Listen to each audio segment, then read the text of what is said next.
The dust hadn't even settled when they came for her ranch. 23 years old, orphaned, and drowning in debt she couldn't pay. Eliza Hartley watched the bank's men catalog everything her father had died protecting. $2,300. That's all it took to erase a lifetime. The foreclosure notice was being nailed to her porch when hoofbeats thundered down the road. A stranger in a weathered duster dismounted, his eyes hard as flint. How much does she owe? 3 words that would change everything. Before you find out what happens next, I invite you to stay with me until the end of this story. Hit that like button and comment the city you're watching from so I can see how far this tale travels. The morning had started like any other kind of hell. Eliza Hartley stood at the kitchen window of the ranch house, her father's coffee cup still sitting on the shelf where he'd left it 6 months ago, a ring of dust gathering around its base like a monument to absence. Outside, the New Mexico sun was already beating down mercilessly on land so dry it had begun to crack like old leather. The well was running low, the cattle were thin. And the bank's letter, the third one, sat on the table behind her. Its words burned into her memory, though she'd only read it once. Final notice. Amount due, $2,300. Failure to remit payment by October 15th will result in immediate seizure of property and assets. October 15th. Today. She'd known it was coming, had felt it approaching like a dust storm on the horizon, that sick inevitability of disaster you can see but can't outrun. For 4 months she'd scraped and scrambled, sold everything that wasn't nailed down, worked her fingers raw trying to keep the ranch running and make payments the bank would actually accept. But it was never enough. The drought had seen to that, and the cattle disease that swept through in August, and the fact that she was 23 years old, female, and alone in a territory that respected neither youth nor womanhood when it came to matters of money and land.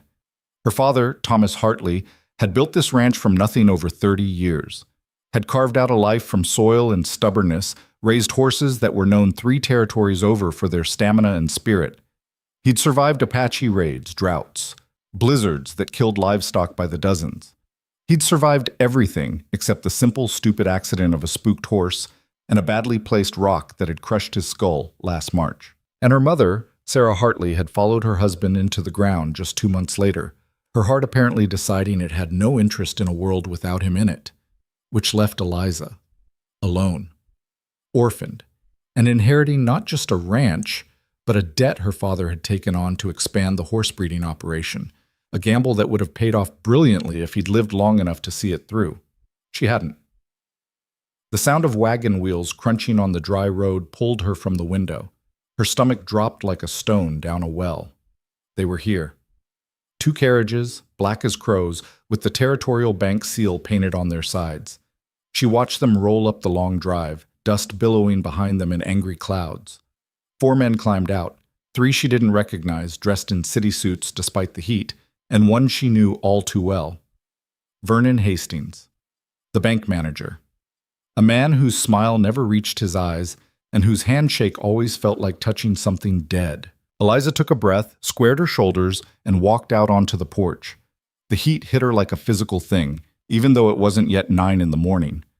The boards under her feet, boards her father had laid himself, creaked with a sound like grief. She stood at the top of the steps and waited, her hands clasped in front of her to keep them from shaking. Hastings approached first, removing his hat in a gesture that might have seemed respectful if not for the predatory gleam in his eyes. "Miss Hartley," he said, his voice carrying across the yard with the particular kind of false sympathy people use when they're about to destroy your life.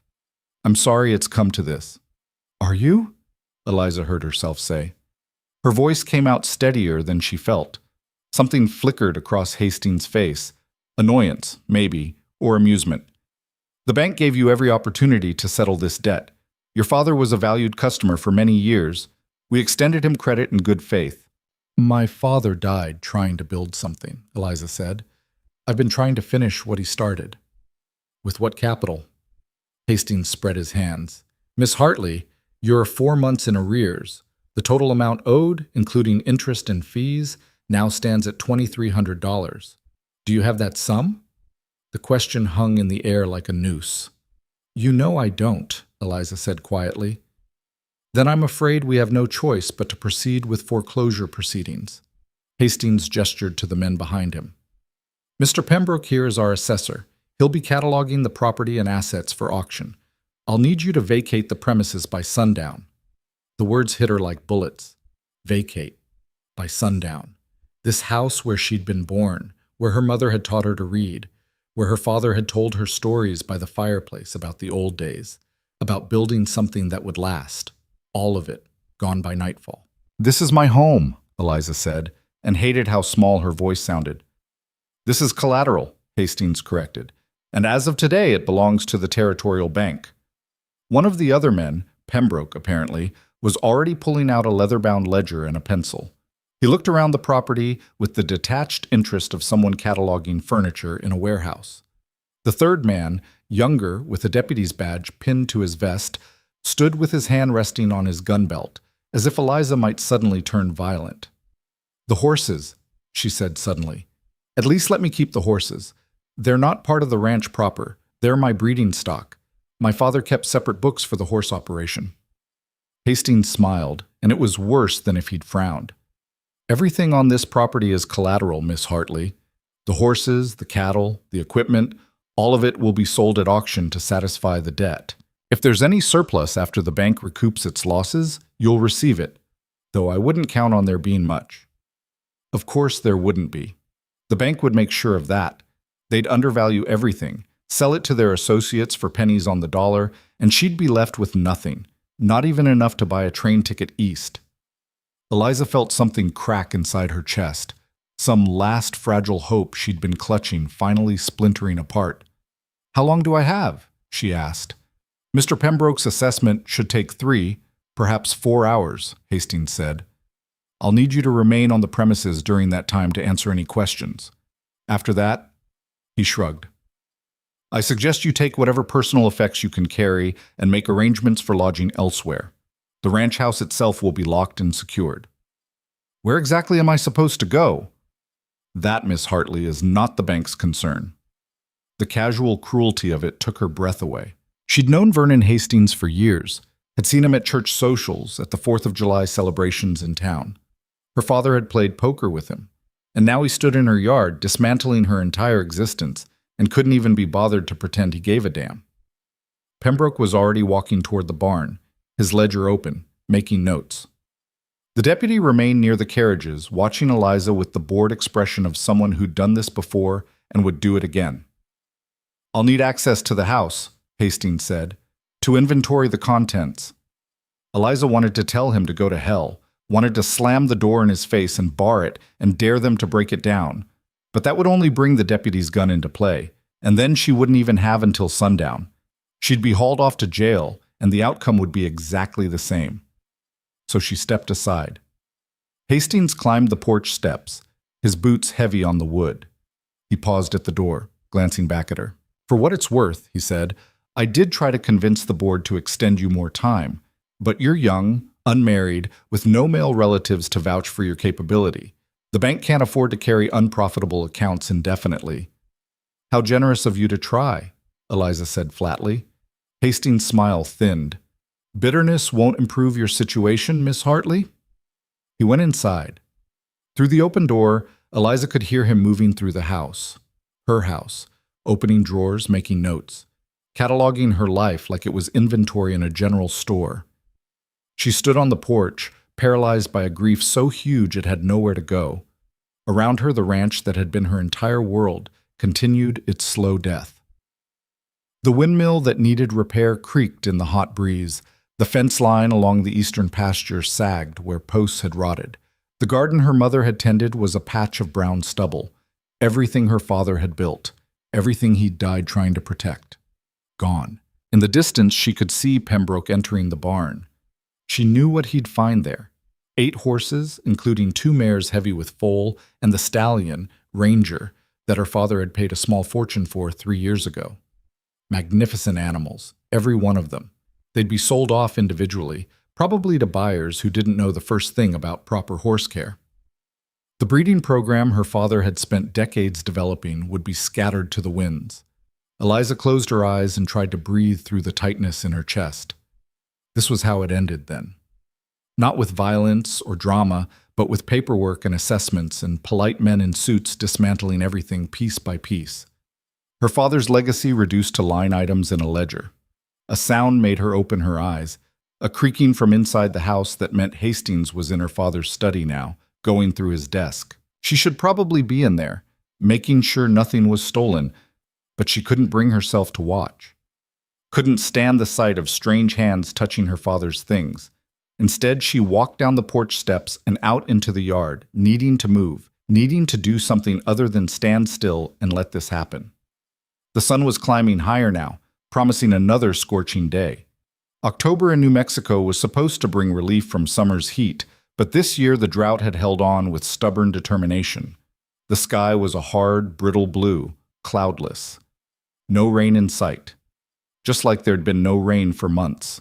Just like there was no rescue coming now. Eliza found herself walking toward the family cemetery, a small plot on a hill overlooking the ranch, enclosed by a wrought iron fence her father had commissioned from a blacksmith in Santa Fe. Her parents were buried there, side by side under matching headstones. Thomas Hartley, 1821 to 1886. Sarah Hartley, 1825 to 1886. She stood at the foot of their graves and wondered what they'd think if they could see this. Would her father be disappointed in her for failing to save his ranch? Would her mother tell her she'd done her best? "I'm sorry," Eliza whispered to the silent stones. "I tried. I really tried." The wind picked up, hot and dry, carrying dust across the hilltop. In the distance, she could hear Hastings calling out to Pembroke, their voices carrying across the empty land, coordinating, cataloging, destroying. She didn't know how long she stood there. Time had become strange, elastic. It felt like hours and seconds all at once. The sun beat down on her head. Sweat trickled down her back. Her throat was dry, but the thought of going back to the house for water, her house, that would soon belong to someone else, was unbearable. Finally, Hastings' voice cut through her paralysis. "Miss Hartley, I need you back at the house." She turned and saw him standing on the porch, waving impatiently. With leaden feet, she walked back down the hill. As she approached, she could see that Pembroke had returned from the barn, his ledger now filled with notes. The deputy had moved to the shade of one of the carriages, his hat tipped low over his face. "I need you to sign these documents," Hastings said, thrusting papers at her. Acknowledging receipt of the foreclosure notice and confirming the inventory assessment. Eliza looked at the papers without really seeing them. "And if I don't sign?" "Then the deputy will note your refusal, and the foreclosure will proceed anyway. The signature is a courtesy, Miss Hartley, not a requirement." Of course it was. She took the papers and the pencil Hastings offered. Her hand shook as she signed her name, Eliza Jane Hartley, on the indicated lines. Each signature felt like a small death. "There," Hastings said with satisfaction, taking the papers back. "That's settled then. Mr. Pembroke, do you have the final assessment?" "Preliminary figures put the total asset value at approximately $1,800, Pembroke said in a nasal voice. "Accounting for the condition of the structures, the livestock, and current market conditions. $1,800. For a ranch her father had spent 30 years building, for horses worth twice that if sold properly, for a house that had sheltered 3 generations. That will barely cover the principal debt," Hastings said, frowning. "What about the horses specifically? The breeding stock should command premium prices." "Not in this market," Pembroke said.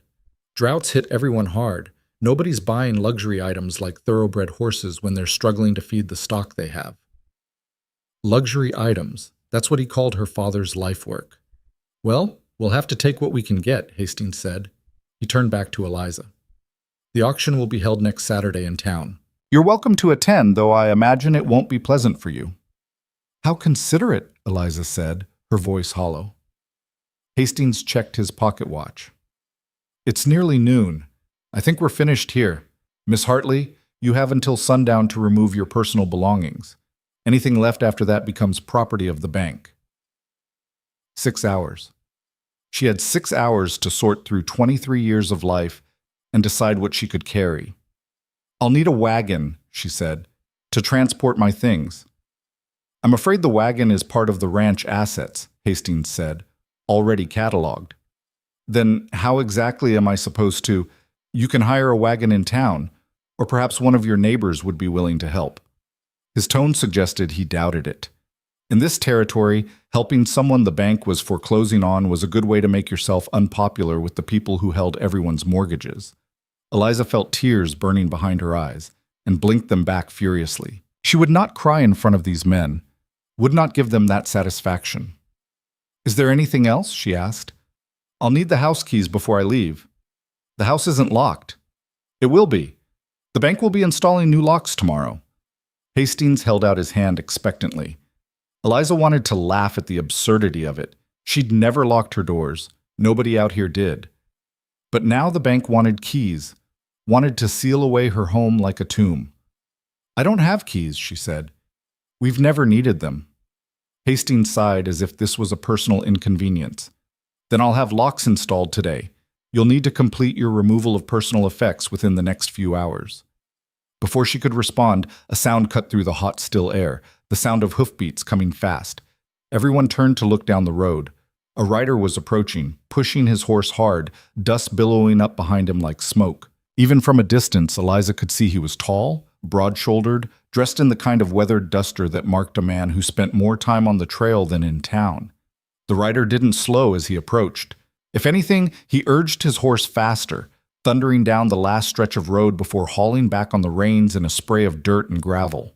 The horse, a magnificent bay gelding, danced sideways, snorting, as the rider swung down from the saddle with practiced ease. He was younger than Eliza had first thought, perhaps early 30s, with sun-darkened skin and eyes the color of storm clouds. His jaw was shadowed with several days' worth of beard, and his clothes, though dusty from travel, were of good quality. A gun belt rode low on his hips, the holster worn smooth from use. "Well," Hastings said, recovering his composure. "Can I help you, sir?" The stranger ignored him. His eyes had found Eliza, and something in his expression, recognition, concern, made her breath catch. "Are you Eliza Hartley?" he asked. His voice was deep, with the faint accent of someone who'd been raised speaking Spanish before English. "I am," she said, confused. "Do I know you?" "No, ma'am, but I know of you. I've seen you in town." He looked around at the carriages, at Hastings and Pembroke and the deputy, and his jaw tightened. "Is this a foreclosure?" "That's really none of your concern," Hastings said stiffly. "This is bank business. I'm making it my concern." The stranger's hand rested casually near his gun belt, not threateningly, but noticeably. "Miss Hartley, these men taking your ranch?" Eliza found her voice. "Yes, I owe the bank money, $2,300. I don't have it." The stranger's eyes, she could see now they were gray like winter rain, moved over her face, studying her with an intensity that should have been uncomfortable but somehow wasn't. $2,300, he repeated. "That's the total amount?" "Plus fees and interest that will continue to accrue," Hastings interjected. "Now, I don't believe I caught your name." "Mercer," the stranger said. "Caleb Mercer." He turned to Eliza. "Ma'am, if you had the money right now, would that stop this? Would they leave?" "Well, yes, but how much exactly?" Caleb cut in, looking at Hastings now. The bank manager's expression had gone carefully neutral. "As I said, $2,300 plus, I heard you the first time. If I pay you that amount in full, right now, do these men leave and this woman keeps her ranch?" A shocked silence fell over the yard. Hastings recovered first. Well, yes. If the debt were to be paid in full, the foreclosure would be suspended. But Mr. Mercer, I should tell you that I'm not asking for a history, Caleb said flatly. I'm asking if you take payment right now, do you leave? Yes, Hastings said, and Eliza could hear the skepticism in his voice. But Mr. Mercer, $2,300 is not a trivial sum. I hardly think... Caleb Mercer was already reaching into his saddlebag. Eliza watched, frozen, as he pulled out not one but two leather pouches, both heavy enough to make metallic clinking sounds as he moved. He walked past Hastings to where Pembroke stood with his ledger and dumped the contents of the first pouch onto the carriage's running board. Gold coins spilled out in a glittering cascade, catching the sun. "Start counting," Caleb said. Pembroke stared at the money like he'd never seen coins before. Hastings pushed past him, his eyes wide. "This is... Where did you get this?" "None of your concern," Caleb said, echoing Hastings' own words back at him. "It's legal currency, isn't it? So count it." With shaking hands, Pembroke began sorting the coins into stacks. Eliza watched, her heart hammering so hard she thought everyone must be able to hear it. This couldn't be happening. This stranger, this man she'd never met, couldn't possibly be paying off her debt. Things like this didn't happen. Not to her. Not today. But the coins kept clinking as Pembroke counted, his lips moving silently. 1,000, he announced finally. Caleb emptied the second pouch. More gold coins joined the first pile. 2,000. A third smaller pouch. 2,200. Caleb reached into his vest pocket and pulled out a handful of silver dollars. "That should cover the rest in your fees." The final count came to $2,350. Hastings stared at the money like it had personally offended him. "Mr. Mercer, I must advise you that this is highly irregular. Taking on someone else's debt without proper legal consultation?" "Don't need legal consultation," Caleb said. "You said if the debt's paid, you leave." "It's paid, so leave." "There are procedures." "Then do them. Write up whatever papers you need. But you're doing it with her debt paid in full, which means this foreclosure is over. Isn't that right?" Hastings' mouth worked silently for a moment. Finally, he said, "Yes, if the debt is paid in full, the foreclosure is suspended. But Mr. Mercer, you should understand that by paying Miss Hartley's debt, you don't automatically gain any claim to the property. The debt would simply be transferred." "I understand how debt works," Caleb interrupted. "Write up your papers confirming payment. Miss Hartley and I will work out the rest ourselves." Eliza finally found her voice. I don't understand what's happening." Caleb turned to her, and for the first time since he'd arrived, his expression softened slightly. "What's happening is these men are leaving, and you're keeping your ranch." "But why? You don't even know me." "No, ma'am," he agreed. "But I know what it's like to watch someone lose everything to men who don't give a damn. And I know I have money I've been saving for land. Seems to me this land's worth saving." It was insane. Impossible. And yet it was happening. Hastings, seeing that this situation had slipped entirely from his control, began gathering the money with Pembroke's help, counting it again to verify the amount. The deputy had straightened up, his hand no longer near his gun, watching the whole scene with obvious confusion. "I'll need a receipt," Caleb said, written and signed, stating that the debt of $2,300 owed by Miss Eliza Hartley to the Territorial Bank has been paid in full on this date, October 15th, 1886. "I'll have to draw up proper documentation back at the bank," Hastings protested. "Then you'll bring it here tomorrow. But I want a signed receipt today, before you leave." Hastings' jaw clenched, but he pulled out a piece of paper and began writing. The scratch of his pen seemed unnaturally loud in the quiet yard. When he finished, he thrust the paper at Caleb with barely concealed anger. Caleb read it carefully before folding it and putting it in his pocket. "Pleasure doing business with you," he said in a tone that suggested it had been anything but. Hastings turned to Eliza. "Miss Hartley, you should be aware that while your immediate debt has been satisfied, you now owe this money to Mr. Mercer. I strongly suggest you consult with a lawyer regarding the terms of repayment." "She'll handle her business how she sees fit," Caleb said before Eliza could respond. "Now, I believe you gentlemen were leaving?" It wasn't a question. Hastings looked like he wanted to argue, but the sight of Caleb Mercer standing there, calm and immovable as stone, seemed to change his mind. He gestured curtly to Pembroke and the deputy. "Pack up the ledgers. We're done here." The three men climbed back into their carriages with considerably less confidence than they'd arrived with. Hastings leaned out the window as the driver prepared to leave. "I'll be back tomorrow with the proper documentation," he said. "Looking forward to it," Caleb replied. Eliza stood motionless as the carriages rolled back down the road, dust rising in their wake. She watched until they disappeared around the bend, until even the sound of wheels had faded into silence. Then she turned to the man who had just saved everything. Caleb Mercer stood with his thumbs hooked in his belt, watching her with those storm-gray eyes.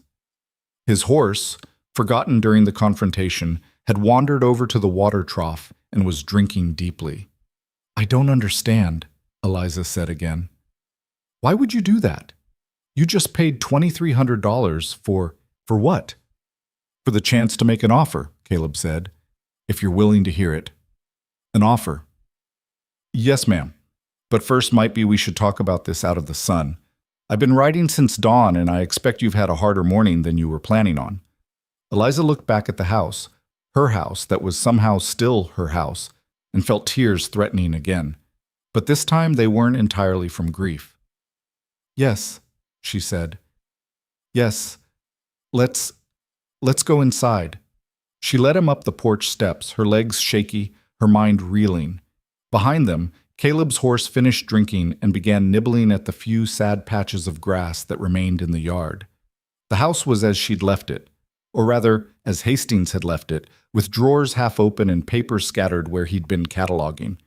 She felt a flash of embarrassment at the mess, the poverty of it all suddenly visible through a stranger's eyes. But Caleb didn't seem to notice. He removed his hat as he stepped inside, waiting for her to indicate where he should go. The kitchen, Eliza heard herself say. I can make coffee. That would be appreciated, ma'am. She moved through the familiar motions, pumping water, measuring grounds, stoking the fire in the stove. Her hands were trembling, but at least they had something to do. Behind her, she heard Caleb settle into one of the chairs at the kitchen table, the wood creaking under his weight. You said you'd seen me in town, Eliza said, not turning around. When? Few times over the past year, Caleb said. You came in for supplies, mostly. Once to the feed store, when I was selling a horse to the owner. And once at the church social last 4th of July. Eliza had a vague memory of that day, one of the last times she'd felt anything like normal, before the weight of debt and grief had crushed everything else. But she didn't remember seeing him. I didn't notice you, she admitted. Most people don't. I don't make a habit of standing out. The coffee began to percolate. Eliza got down 2 cups, her father's and her mother's, the ones with the blue flowers painted on them, and set them on the table. You said you have an offer, she said, finally turning to face him. Caleb Mercer looked older in the indoor light, the lines around his eyes more pronounced. But his gaze was steady, honest. I do.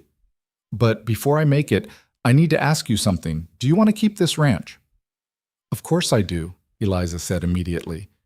It's my home. My father built it. He died protecting it. But do you want to run it? Or do you just want to keep it because it's yours? The question caught her off guard. Both. I think. I know how to run this place. My father taught me everything. I can handle the horses, manage the breeding program, and the debt, the drought, the fact that you'll be 4 months behind again, come February. Unless something changes, the blunt truth of it hit like a slap. I'll figure it out. I'll work harder, sell more horses. With what breeding stock? Caleb asked quietly. Forgive me for being direct, ma'am, but I took a look at your barn on my way in. You've got 8 horses, 2 of them pregnant. That's not enough to run a profitable breeding operation, not in this economy. Your father might have had the capital and the connections to make it work. You don't. Not yet. Eliza sat down hard in the chair across from him. So what are you saying? That I should just give up? No, I'm saying you need help, and I'm offering it. The coffee pot whistled. Eliza got up mechanically, poured 2 cups, set one in front of Caleb. The normalcy of the action felt surreal. What kind of help? She asked. Caleb wrapped his hands around the cup, not drinking yet. I've been driving cattle for 12 years, he said. Started when I was 18. Working for outfits in Texas and Colorado. Spent every season on the trail, saved every dollar I could. I've been looking for land to buy, somewhere to start my own operation. But good land is hard to come by, and when you find it, there's always someone with more money or better connections who gets there first. So you want to buy my ranch? No. Caleb met her eyes. I want to partner with you. Partner. Legal partners. 50-50 ownership. I put in the capital I've been saving. There's more where that $2,300 came from. You contribute the land, the existing stock, your knowledge of horse breeding. We run this place together. Share the profits, share the risk, share the work. Eliza stared at him.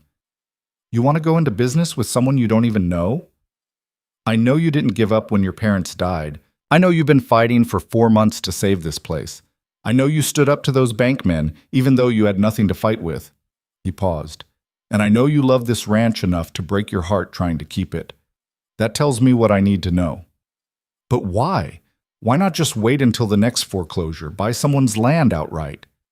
"Because that's not the kind of man I am," Caleb said simply.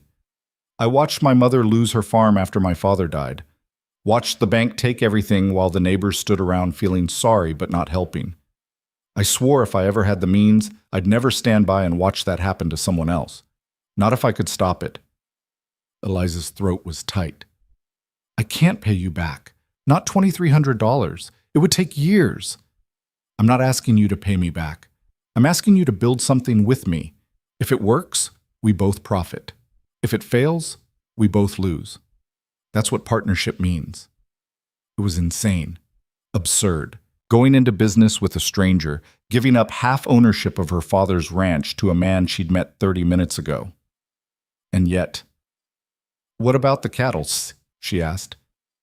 "You said you've been driving cattle. I don't know anything about cattle operations."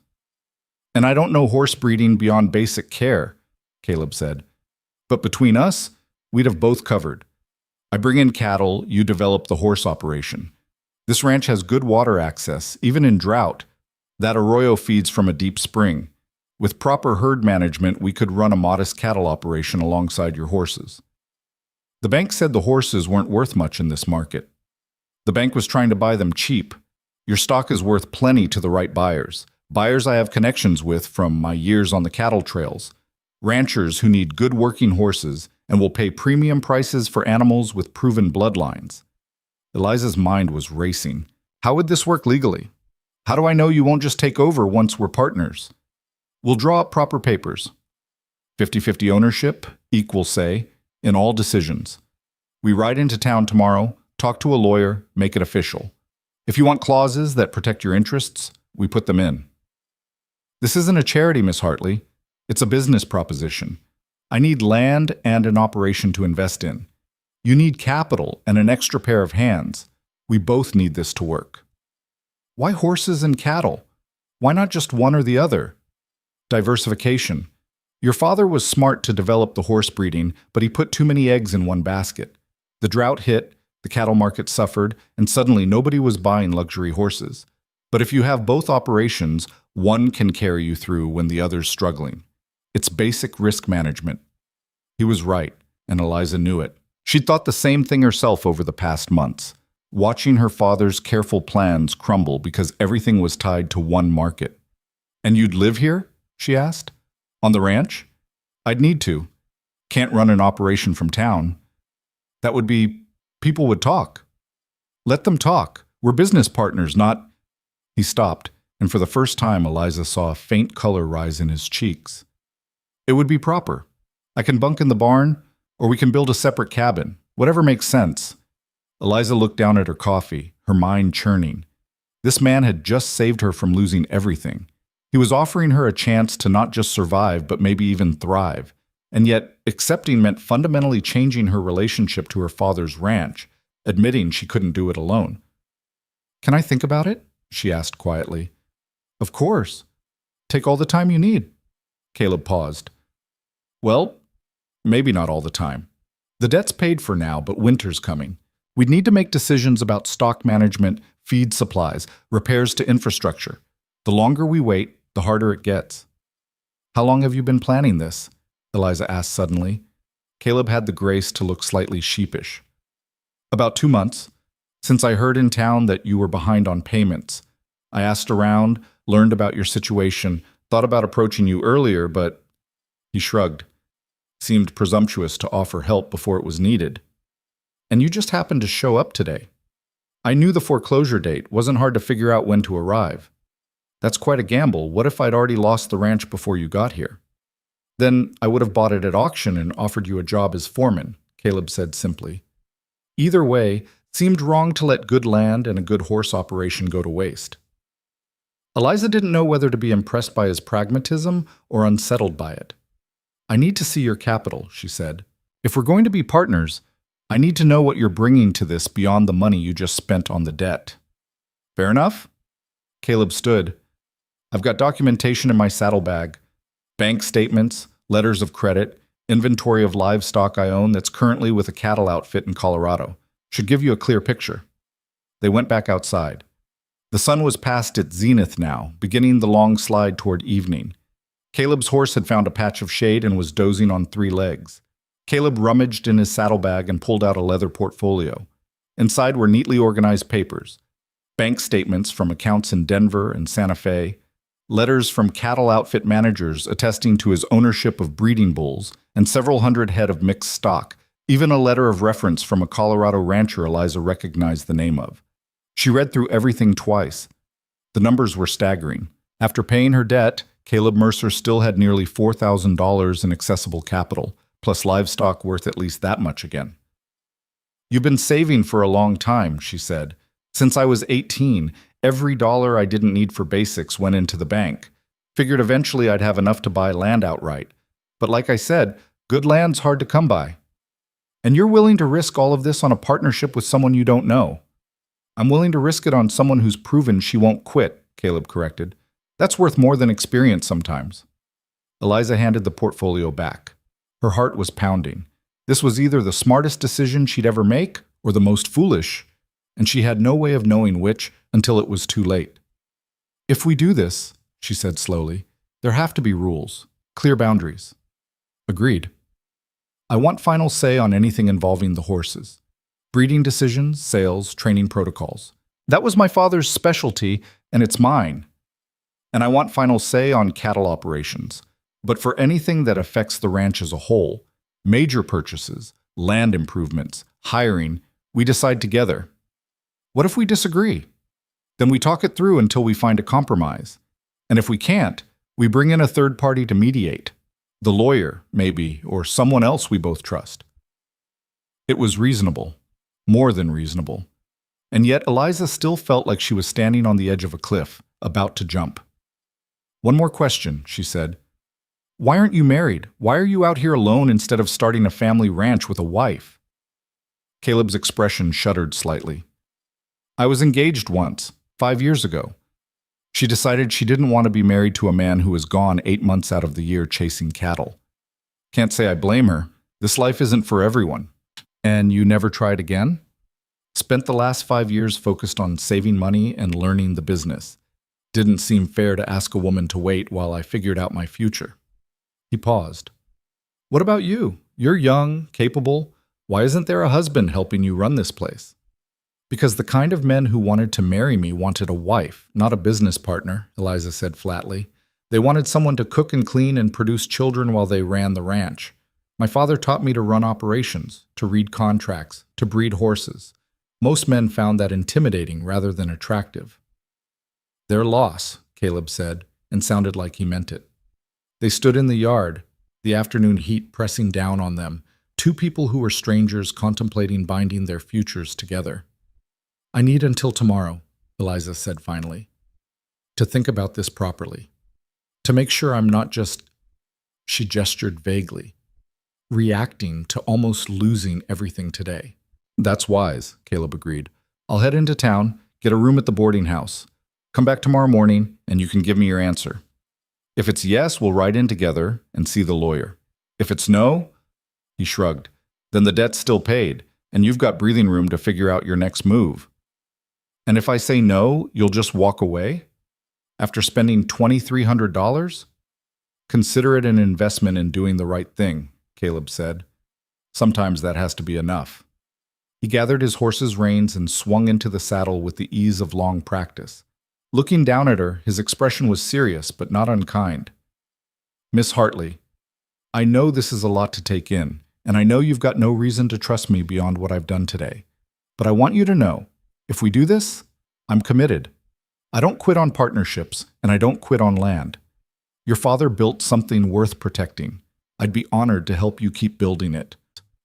Before Eliza could respond, he touched his hat brim and turned his horse toward the road. She watched him ride away, dust rising behind the bay gelding's hooves. Watched until he was just a dark shape in the distance, then nothing at all. Then she turned and looked at her ranch, still hers, against all odds. The barn needed new shingles, the fences needed mending. The well pump was making a grinding noise that meant something was wearing out. The pastures were brown from drought, and the cattle market was depressed, and winter was coming with all its challenges. But the ranch was still here, still hers. The question was whether it should stay only hers, or whether accepting help, accepting partnership, was the smarter, braver choice. Eliza walked back into the house. Her father's coffee cup still sat on the shelf, gathering dust. She picked it up, turned it over in her hands. "What would you do, Papa?" she asked the empty room. But she knew the answer, really. Her father had been pragmatic above all else. He'd partnered with other ranchers when it made sense, borrowed money when he needed capital, hired good workers and paid them fair wages. He'd never let pride get in the way of doing what was necessary. Eliza set the cup down and went to her father's study. The papers Hastings had scattered were still there. Loan documents, breeding records, correspondence with buyers across 3 territories. She spent the rest of the afternoon organizing them, reading through her father's notes, understanding fully for the first time just how complex the operation had been, and how impossible it would be for one person to manage alone. As the sun set, painting the New Mexico sky in shades of orange and crimson, Eliza stood on the porch and watched the land her father had loved disappear into twilight. Tomorrow, Caleb Mercer would return. And tomorrow, she would give him her answer. Eliza woke before dawn, her decision already made, though she couldn't pinpoint the exact moment it had crystallized in her mind. Perhaps it had been while reading through her father's meticulous breeding records, seeing years of careful planning that couldn't be abandoned. Or perhaps it had been the simple, undeniable fact that Caleb Mercer had ridden into her life at precisely the moment she needed saving, and turning away from that seemed not just foolish but ungrateful to whatever force had sent him. She dressed in her most practical work clothes, a split riding skirt and one of her father's old shirts, rolled at the sleeves, and went out to tend the horses before the heat of the day set in. The morning air was cool, almost cold, a reminder that winter would arrive whether she was ready or not. Ranger, the stallion, nickered as she approached his stall. She ran her hand along his neck, feeling the powerful muscles beneath the glossy coat her father had been so proud of. "We're going to be okay," she told him softly. "I think we're actually going to be okay." The horse huffed and nudged her shoulder, more interested in breakfast than reassurance. By the time she'd finished feeding and watering all 8 horses, the sun was cresting the horizon, flooding the yard with golden light. She was carrying water buckets back to the pump when she heard hoofbeats on the road. Caleb Mercer rode in with the sunrise at his back, looking like something out of a dime novel. His bay gelding moved with the ground-eating stride of a horse accustomed to long distances, and Caleb himself sat the saddle with the unconscious grace of someone who'd spent more of his life on horseback than on foot. He reined in near the porch, his eyes finding hers immediately. "Morning, Miss Hartley." "Morning." Eliza set down the buckets and wiped her hands on her skirt. "You're early. Didn't want to waste daylight if you'd made up your mind." He paused, and she could see tension in the set of his shoulders despite his casual tone. "Have you?" "I have." Eliza took a breath. "My answer is yes. I'll accept your partnership offer." Something shifted in Caleb's expression. Relief, maybe, though he masked it quickly. He swung down from his horse and stood facing her across the dusty yard. "You're certain?" he asked. "No second thoughts?" "Plenty of second thoughts," Eliza admitted. "But the first thought keeps winning. I can't do this alone, and you're offering a fair solution. More than fair, considering you've already paid off the debt with no guarantee I'd accept." "Then we should head into town," Caleb said. "Get the legal work started before anything else can go wrong." "Should I saddle a horse?" "Might be easier if we took a wagon. We'll need to transport documents, and there'll be papers to bring back, unless your wagon was already—" "No," Eliza interrupted. "Hastings was lying about that. The wagon's mine. I just didn't want to argue with him about every damn thing." A slight smile tugged at Caleb's mouth. "Smart. Pick your battles." They hitched up Eliza's wagon, a sturdy farm rig her father had built himself, and headed toward town. The ride was quiet at first, both of them apparently uncertain how to navigate this new dynamic. They weren't quite strangers anymore, but they weren't partners yet either. They existed in some liminal space between, and the silence felt heavier because of it. Finally, Caleb said, "Tell me about the horses, your breeding program." What was your father's vision? Eliza glanced at him, grateful for the neutral topic. He wanted to develop a line of horses that combined the endurance of Mustang stock with the size and strength of thoroughbreds. Working horses that could go all day in harsh conditions but still had the speed and temperament for ranch work. He'd been at it for 15 years, carefully selecting bloodlines. Ranger's your foundation stallion. Yes. Papa bought him from a breeder in Kentucky. Cost him nearly everything he had saved at the time. But he said the moment he saw that horse, he knew. Said Ranger had the confirmation he'd been dreaming of. And the mares? 3 are daughters of our previous stallion. Papa kept the best females from each generation. 2 are Mustang crosses with good bone structure. And the 2 pregnant ones are first-generation Ranger foals. If they throw true, those babies will be the proof of concept Papa was working toward. Caleb was quiet for a moment, processing. When are they due? Late December, early January, right in the worst of winter, naturally. Always the way, isn't it? He shook his head. We'll need to make sure the barn's sealed tight. Last thing we need is foals getting pneumonia. The casual way he said "we" sent a small thrill through Eliza. It was real. This was actually happening. What about your cattle? She asked. You said you have stock in Colorado? 300 head, mixed breeds. Mostly Herefords, some Longhorns for hardiness. They're currently with an outfit I worked for last season. The foreman's holding them for me. I paid winter grazing fees before I left. Come spring, I can either sell them and use the capital here, or we can drive them down to New Mexico if we've got the range for it. The Arroyo pasture could probably support 100 head, Eliza said, thinking. Maybe more if we rotate grazing properly, but 300? Not all at once. We'd sell off what we don't need, keep a breeding nucleus, build up slowly. The key is not to overgraze. That's how you kill land permanently. They fell back into silence, but it was more comfortable now. The conversation had established them as equals, both contributing expertise, both invested in making this work. The town of Socorro materialized out of the dusty plain like a mirage, a collection of adobe and wooden buildings clustered around a central plaza, church steeple rising above it all. Even this early, the streets were busy with merchants setting up shop, ranchers bringing in goods, children running errands before school. Eliza felt eyes following them as they drove through town. She knew what people saw, a young woman and a strange man riding together, clearly familiar with each other. The gossip would be all over town by noon. Let them talk. Caleb seemed oblivious to the stairs, his attention focused on finding the lawyer's office. They located it on a side street near the courthouse, a small building with a sign reading Arthur Pemberton, attorney at law. Not related to the bank's assessor, I hope, Eliza muttered. Different spelling, Caleb said, pointing. And even if he was, money talks louder than family in matters of law. They tied up the wagon and went inside. The office was cramped but tidy, shelves lined with legal volumes, desk buried under papers. A man in his 50s looked up from his work, spectacles perched on his nose. Help you folks?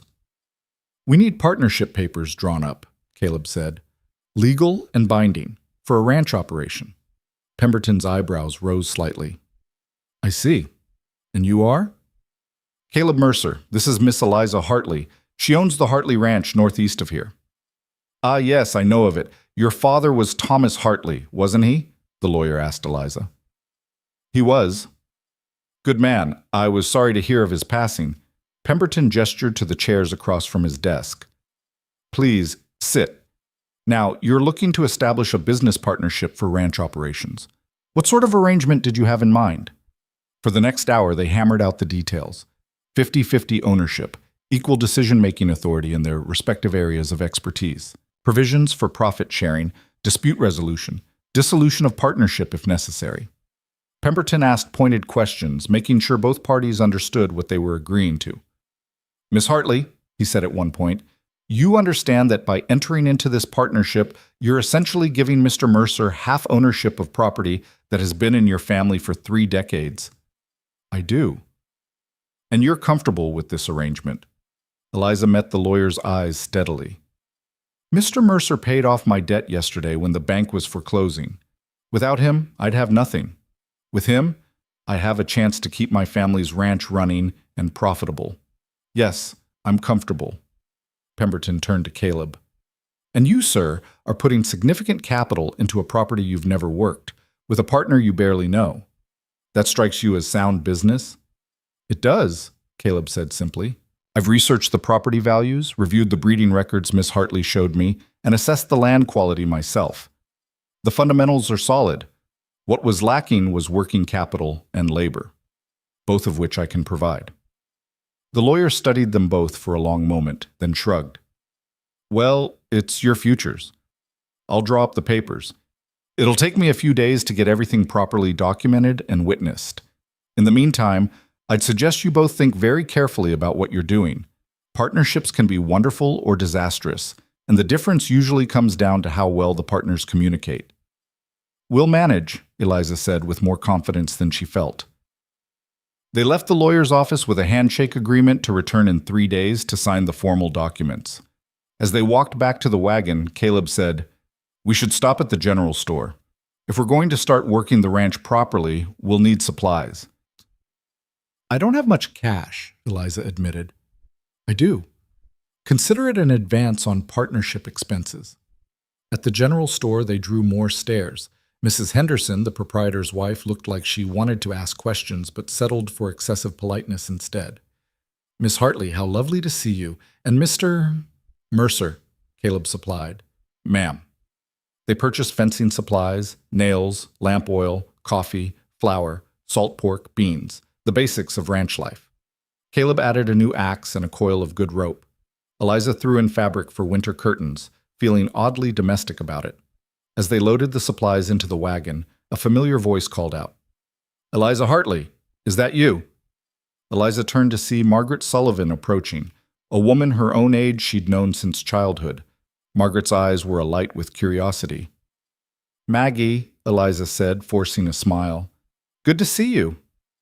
"And you? I heard the most extraordinary rumor yesterday, something about the bank trying to foreclose on your ranch." "They did try," Eliza said evenly. "The debt's been paid." "Oh, thank heavens! But how on earth did you—" Margaret's eyes slid to Caleb, standing beside the wagon. "Oh, I see." Eliza could practically see the assumptions forming. "Maggie, this is Caleb Mercer. He's going to be my business partner. We're running the ranch together." Business partner. Margaret's tone suggested she thought the term meant something else entirely. "How progressive of you." "It's a legitimate partnership," Eliza said, her voice cooling. "We're drawing up legal papers." Of course. I'm sure it's all very proper." Margaret smiled in a way that indicated she was sure of no such thing. "Well, I must be going. Mother's waiting at the dressmaker's. But we should have tea soon, Eliza. I'm simply dying to hear all about your new arrangement." She swept off in a rustle of skirts, already looking around for someone else to tell. "Well," Caleb said dryly, "that went about as expected." "It's going to be like this for a while," Eliza said, feeling heat rise in her cheeks. "People will talk. They'll assume. Let them assume. We know the truth, and that's what matters." Caleb climbed up onto the wagon seat. "Besides, once they see how hard we're working and how professional our operation is, they'll find something else to gossip about." Eliza hoped he was right, but she had her doubts. Small towns had long memories and loved their scandals. They headed back to the ranch, the wagon creaking under the weight of supplies. Halfway there, Caleb spoke up. "I've been thinking about the living arrangements." Eliza's stomach tightened. "Yes?" "The barn's fine for now, but it won't be comfortable come winter. And if we're going to make this partnership work long term, I'll need proper quarters. I'm thinking we could add a room onto the house. Separate entrance, its own stove for heat. Would cost some, but it'd be a good investment." "That seems sensible," Eliza said, relieved he was approaching it practically. "Or," Caleb continued, "if you'd rather maintain more separation, I could build a small cabin near the barn. Take longer, but it'd give us both more privacy." "The addition makes more sense," Eliza decided. "The house is solid, and we'd save on materials. Plus, with 2 people working the ranch, it'd be good to have someone close by in case of emergencies." "Fair point. I'll start on it next week once we've got the partnership papers signed." They lapsed back into silence, but Eliza's mind was churning. She was about to share her home, not just her ranch, but her actual living space, with a man she barely knew. It was practical, necessary, and completely scandalous by conventional standards. Her mother would have had fits. Her father might have understood. When they reached the ranch, they spent the afternoon unloading supplies and taking stock of what repairs needed to be tackled first. Caleb's practiced eye caught things Eliza had either missed or hadn't known how to fix. "That fence line's about to collapse," he said, pointing to the eastern pasture. "Posts are rotted through. We'll need to replace at least 20 of them." "I know," Eliza said. "I just didn't have the time or the materials." "We've got both now. I'll start on it tomorrow." They worked side by side through the afternoon, Caleb inspecting buildings and equipment while Eliza tended the horses. She found herself watching him when she thought he wasn't looking, the efficient way he moved, the careful attention he paid to details, the respect he showed for her father's work even when pointing out flaws. As the sun began to set, Eliza realized she hadn't eaten since breakfast. "I should make dinner," she said. You're welcome to join me, since we're partners now." Caleb looked up from the gate hinge he'd been examining. "That'd be appreciated, ma'am, but I can cook for myself if you'd rather." "Don't be ridiculous. There's no sense in both of us cooking separately." She paused. "Though I should warn you, I'm a better horse trainer than I am a cook." "I've eaten trail food for 12 years, Caleb said with a slight smile. "I guarantee you're better than that." Dinner was simple. Salt pork fried with potatoes, beans, coffee strong enough to strip paint. They ate at the kitchen table, the same table where her family had shared thousands of meals, and Eliza tried not to think about how strange it was to have someone new sitting in her father's chair. "This is good," Caleb said, and sounded like he meant it. "You're being kind." "I'm being honest. You should taste my cooking. You'd understand the difference." They fell into an easy conversation about the next day's work plans, what needed to be prioritized, how to allocate labor most efficiently. It was all very professional and practical, which somehow made it easier than if they'd tried to talk about personal things. After dinner, Caleb insisted on helping with the dishes despite Eliza's protests. "If we're partners, we share the work," he said. "All of it." "Even the women's work?" Eliza asked, a bit archly. "Especially that. I've been doing my own cooking and cleaning for over a decade. Don't see why it should suddenly become someone else's job just because there's a woman around." Eliza found herself liking him more in that moment than she had since he'd arrived. As darkness fell, Caleb collected his bedroll from his horse and headed toward the barn. "There's spare blankets in the house," Eliza called after him. "If you need them." "I'll be fine. Sleep well, Miss Hartley." "Eliza," she said impulsively, "if we're going to be partners, you should call me Eliza." He turned back, silhouetted against the dying light. "Then you should call me Caleb. Partners don't stand on formality." "Good night, Caleb." "Good night, Eliza." She watched him disappear into the barn, then went inside and locked the door, a new habit since yesterday's near foreclosure. The house felt emptier than usual, but also somehow more alive.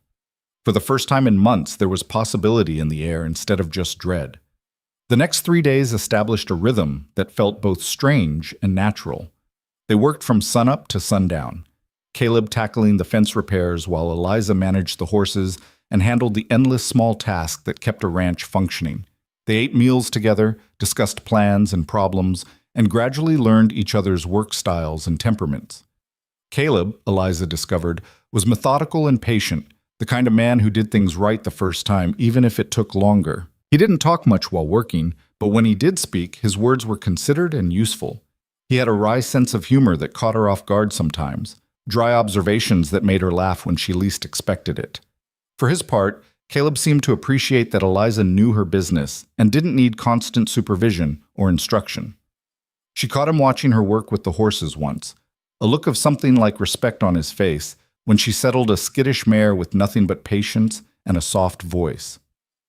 On the third day, they rode back to town to sign the partnership papers. Attorney Pemberton had everything prepared, 2 copies of a comprehensive partnership agreement that laid out every detail of their arrangement. Eliza read through it twice, her heart pounding as the reality sank in. This was it. This was the moment she officially stopped being the sole owner of her father's ranch and became half of something new. "Any questions before you sign?" Pemberton asked. Eliza looked at Caleb. He met her eyes steadily, his expression calm. "No questions," she said. They signed. Pemberton witnessed. The partnership was official. Walking out of that office felt like stepping into a different life. The same sun shone on the same dusty street, but everything had changed. "How do you feel?" Caleb asked as they climbed onto the wagon. "Terrified," Eliza admitted. "Relieved. Hopeful. All of it at once." "That's about right," Caleb agreed. "I'd be worried if you weren't at least a little scared. Means you understand what we're taking on." As they drove out of town, Eliza saw Vernon Hastings standing outside the bank, watching them with an expression she couldn't quite read. She lifted her chin and met his gaze squarely. He'd tried to take everything from her, now she was driving away with a partner and a future. Let him choke on that. Back at the ranch, they celebrated with a slightly better dinner than usual. Eliza had splurged on a chicken from town, and she roasted it with wild herbs she'd gathered from the hills. It was almost festive, though neither of them acknowledged it as such. After dinner, Caleb spread out a rough sketch on the table. "I've been thinking about the room addition," he said. "If we extend off the east side of the house, we can use the existing wall for support and tie into the current roof line.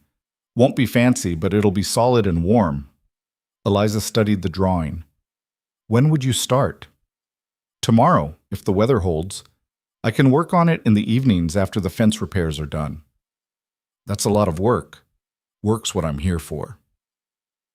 Over the next 2 weeks, the ranch transformed.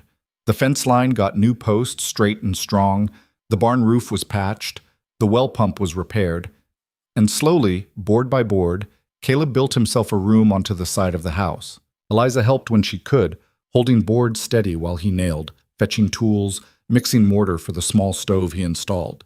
She learned that he worked with the same quiet competence he brought to everything else, never rushing but never wasting motion either. They fell into patterns of domestic life that felt both intimate and carefully boundaried. Caleb rose first each morning, got the coffee going, and tended to his horse before Eliza came down. She handled breakfast while he planned the day's work. They'd discuss priorities over coffee, then split up to tackle separate tasks, coming back together at midday for a quick meal and an update on progress. The scandalmongers in town gradually lost interest when nothing scandalous actually happened. A few people even started treating the partnership as legitimate. Ranchers who stopped by to look at horses, merchants who dealt with Caleb as a proper business partner rather than some interloper. One afternoon in early November, a grizzled cattleman named Jack Morrison rode up to look at horses. He'd known Eliza's father and had always been straight in his dealings. "Heard you'd taken on a partner," Morrison said to Eliza. "People in town had thoughts about that." "I'm sure they did," Eliza said evenly. Morrison studied Caleb, who was reinforcing a corral fence nearby. "That him?" "That's Caleb Mercer. Would you like to meet him?" "Already have, about 6 years back. He was working a cattle drive through Colorado. Good man, from what I recall. Honest dealer." Morrison nodded approvingly. "You could have done worse." It was the closest thing to a blessing Eliza had received from anyone in town, and it meant more than she'd expected. As November progressed and the days grew shorter, the ranch began to feel less like a burden Eliza was struggling to carry, and more like a genuine operation. The pregnant mares were showing now, their bellies round with the promise of new life. Caleb had the room addition nearly finished, and the two of them had developed a working relationship built on mutual respect and surprisingly easy companionship. One evening, as they sat on the porch watching the sun set over the hills, Caleb said, "I need to go to Colorado." Eliza's stomach dropped. "When?" "Soon, before the real winter weather sets in. I need to settle things with the cattle outfit, make decisions about the herd, and bring back some bulls if we're going to start our own breeding program here." "How long will you be gone?" 3 weeks, maybe a month.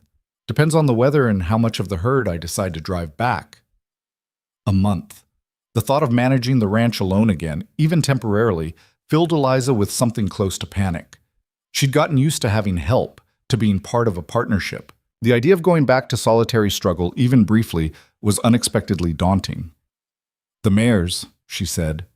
"They're due in December.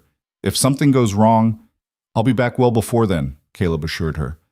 "I'm thinking to leave in a couple days, be back by mid-December at the latest. That gives us a cushion before the foals arrive. What if you get delayed? What if there's a blizzard or... Eliza. Caleb's voice was gentle but firm. I'm not abandoning the partnership.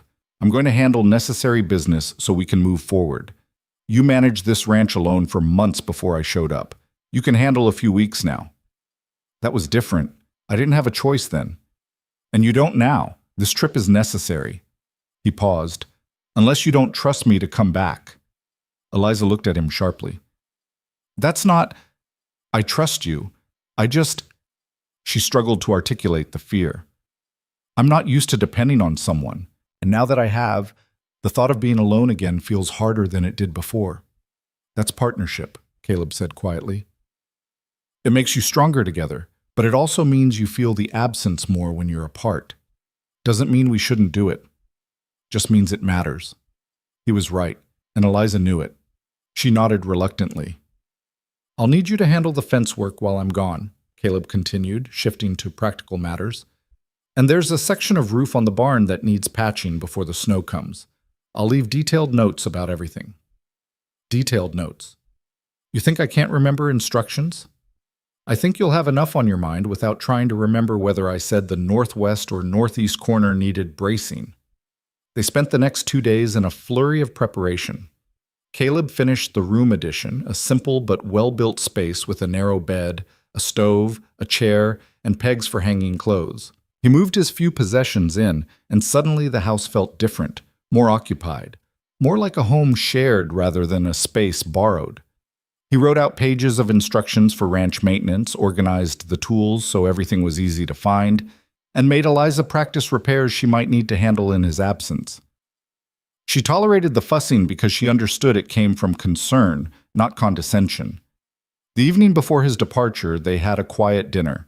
Eliza had made stew thick with vegetables and meat, the kind of meal that would sustain a man through a long journey. I'll send word when I reach Colorado, Caleb said. And again before I start back. If you need anything, if there's an emergency, you can wire the cattle outfit. They'll get word to me. I'll be fine, Eliza said with more confidence than she felt. I know you will, but it's okay to ask for help if you need it. That's what partnership means, knowing you don't have to do everything alone. After dinner, Caleb went to tend his horse one last time, making sure the gelding was ready for the long journey ahead. Eliza stood on the porch, wrapped in a shawl, against the November cold, and watched him work. He moved through the barn with the easy familiarity of someone who'd already made the place his own. 2 months ago, he'd been a stranger. Now he was her partner, and she was trusting him with half of everything she owned. More than that, she was trusting him to come back. When he returned to the house, his saddlebags packed and ready for morning, Eliza was still on the porch. You should get some sleep, he said. I'll be leaving before dawn. I wanted to say... Eliza paused, searching for words. Thank you. For everything. For the debt. For the partnership. For building a room instead of just living in the barn. For treating this like it matters. It does matter, Caleb said simply. This ranch, this partnership, it's the foundation of everything I've been working toward. Of course it matters. Still, thank you. He nodded, touched his hat brim in that gesture she'd come to recognize as his version of goodbye, and headed to his new room. Eliza went inside to her own bed, but sleep was a long time coming. She lay awake listening to the small sounds of the house settling, the wind moving through the eaves, and somewhere beyond her wall, the quiet movements of someone else in the space that had been hers alone for so long. Tomorrow, Caleb would leave, and she would be alone again, managing the ranch, waiting for his return, hoping her trust in him wasn't misplaced. But for tonight, in this moment, she wasn't alone, and that, she was learning, made all the difference. The sound of hoofbeats fading into the pre-dawn darkness was the loneliest sound Eliza had ever heard. She stood on the porch, coffee cup cooling in her hands, and watched until even the dust from Caleb's departure had settled back to earth. Then she was alone with 3 weeks of work and 2 pregnant mares, and the creeping doubt that maybe she'd trusted too quickly, believed too easily in a stranger who'd promised partnership but might simply disappear into Colorado and never return. She shook off the thought. Caleb had signed legal papers. He'd built a room onto her house. He'd invested his own money alongside hers. Men didn't do those things if they planned to vanish. Still, the ranch felt emptier than it had before he'd arrived, as if his presence had filled more space than she'd realized. Eliza threw herself into work. The fence line Caleb had started needed finishing. The barn roof he'd mentioned required patching before the winter storms arrived. The horses needed their usual care, plus extra attention for the pregnant mares who were growing heavier and more uncomfortable by the day. There was firewood to split, water to haul, 1,000 small repairs that had been waiting for time and energy she hadn't possessed. By the end of the first day alone, Eliza's hands were blistered and her back ached. She made a simple dinner of beans and cornbread, ate standing at the stove because sitting down at that empty table felt too depressing, and fell into bed so exhausted she didn't have energy to worry. The second day brought a cold wind from the north, the kind that promised snow even though the sky remained stubbornly clear. Eliza worked on the barn roof, hammer and nails clutched in half-frozen fingers, trying to remember everything Caleb had shown her about proper shingle placement. She was halfway through when one of the pregnant mares began showing signs of distress. Eliza scrambled down the ladder so fast she nearly fell, her heart pounding. The mare, a bay named Sage, was pawing at the ground, turning in circles, her flanks dark with sweat despite the cold. "Easy, girl," Eliza murmured, approaching slowly. "Easy now." But Sage's eyes were rolling white, and her breathing came in harsh gasps. This wasn't right. The foal wasn't due for another 6 weeks at least. If she was going into early labor, Eliza's medical knowledge of horse births was solid but not exhaustive. Her father had handled most of the difficult deliveries with Eliza assisting. She'd seen complications before, knew the signs of trouble, but she'd never managed a premature birth entirely on her own. She got Sage into a clean stall, bedded thick with fresh straw, and examined her carefully. The mare's water hadn't broken, but the contractions were visible, her whole body tensing with each wave. Too early. This was happening too early. "Come on, Sage," Eliza whispered, running her hand along the mare's sweat-soaked neck. "Hold on. Just hold on." For 3 hours, Eliza stayed with the horse, monitoring every contraction, every shift in breathing, ready to intervene if the birth began in earnest. She'd sent up every prayer she knew and invented a few more. Finally, miraculously, the contractions began to space out, growing weaker instead of stronger. Sage's breathing eased. The crisis, whatever had triggered it, was passing.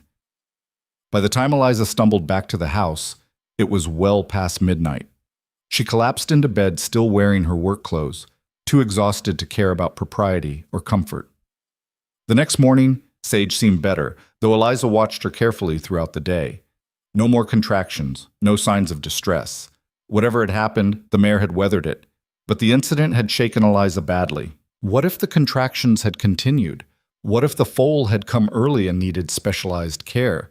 What if there had been a breech birth or hemorrhaging or any of the dozen things that could go wrong? She would have been alone, making life or death decisions with no one to consult, no second pair of hands to help.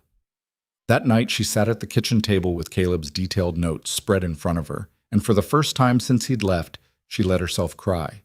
Not from sadness exactly, but from the overwhelming weight of responsibility, the bone-deep exhaustion of doing everything alone, the fear of failing when failure could mean losing an animal or worse. She cried for her father, who'd made this work look easy, for her mother, who'd never complained about the isolation and hardship, for herself, trying to be strong enough to carry a legacy that felt too heavy for one person's shoulders. The tears didn't solve anything, but they helped. She washed her face, made coffee, and went back to work. A week into Caleb's absence, a telegram arrived from Colorado. The writer from town delivered it personally, clearly hoping for gossip, but disappointed when Eliza read it without comment and sent him away. The message was brief. Arrived safe. Herd healthy. Weather holding. Will write. CM. Eliza read it 3 times, relieved by the confirmation that he'd made it to Colorado, frustrated by how little information those terse lines contained. Will write. When? With what details? The promised letter arrived 5 days later, longer than the telegram, but still characteristically concise. Caleb had found the herd in good condition. He was negotiating with the outfit's foreman about which cattle to sell and which to bring back. The weather had turned cold but remained clear. He expected to start the return journey within the week. "How are the mares?" he'd written. "Any signs of early labor? Make sure Sage stays calm and well fed. Watch for swelling in the legs. That can indicate problems. And don't try to finish the barn roof by yourself if the weather turns. It can wait until I return. You're more valuable than shingles." The last line made Eliza's throat tight. She folded the letter carefully and tucked it into her father's desk, then went out to check on Sage, who was indeed showing some swelling in her rear legs. Eliza spent the rest of that day researching remedies in her father's old veterinary books, mixing poultices, wrapping the mare's legs in careful bandages. The swelling went down by morning. The days blurred together. Work, worry, small victories, and smaller setbacks. The weather grew colder. The first snow fell. Light dustings that melted by afternoon but promised heavier storms to come. Eliza finished the fence line repairs, patched what she could of the barn roof, and prepared the ranch as best she could for winter's arrival. She also discovered just how much Caleb had been doing that she hadn't fully registered. The firewood didn't split itself. The water didn't haul itself from the well. The tools didn't clean and organize themselves. Small maintenance tasks that had somehow gotten done when two people shared the work now piled up, demanding attention she didn't have time to give. By the third week, Eliza was running on determination and coffee. She'd lost weight she couldn't afford to lose, and the dark circles under her eyes had become permanent fixtures. But the ranch was still standing, the horses were healthy, and she'd proven to herself that she could, in fact, manage alone if she had to. She just really, really didn't want to. On the 22nd day of Caleb's absence, Eliza was in the barn treating a minor cut on one of the geldings when she heard hoofbeats and the unmistakable sound of cattle lowing. Her heart leaped. She dropped the medicine tin and ran outside. 3 riders were coming up the road, driving a small herd of cattle before them, maybe 30 head, moving at the slow, steady pace of animals who'd traveled far. And leading the whole operation, sitting tall in his saddle despite obvious exhaustion, was Caleb Mercer. Eliza's relief was so intense it made her dizzy. She gripped the barn door frame to steady herself, watching as the riders expertly guided the cattle into the arroyo pasture. Caleb swung down from his horse, said something to the other 2 men, then turned toward the house. His eyes found her immediately, and even from a distance she could see his expression shift, concern replacing fatigue. He covered the ground between them in long strides. "What happened? Are you hurt?" "No, I'm fine. Eliza realized she was shaking. "I'm fine. You're back." 3 days early. We made better time than expected." Caleb's eyes were scanning her face, taking in the weight loss, the exhaustion, the signs of someone who'd been pushing too hard for too long. "Have you been eating?"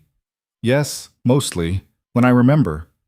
"Eliza, the mares are fine," she said quickly, knowing that's what he'd ask next.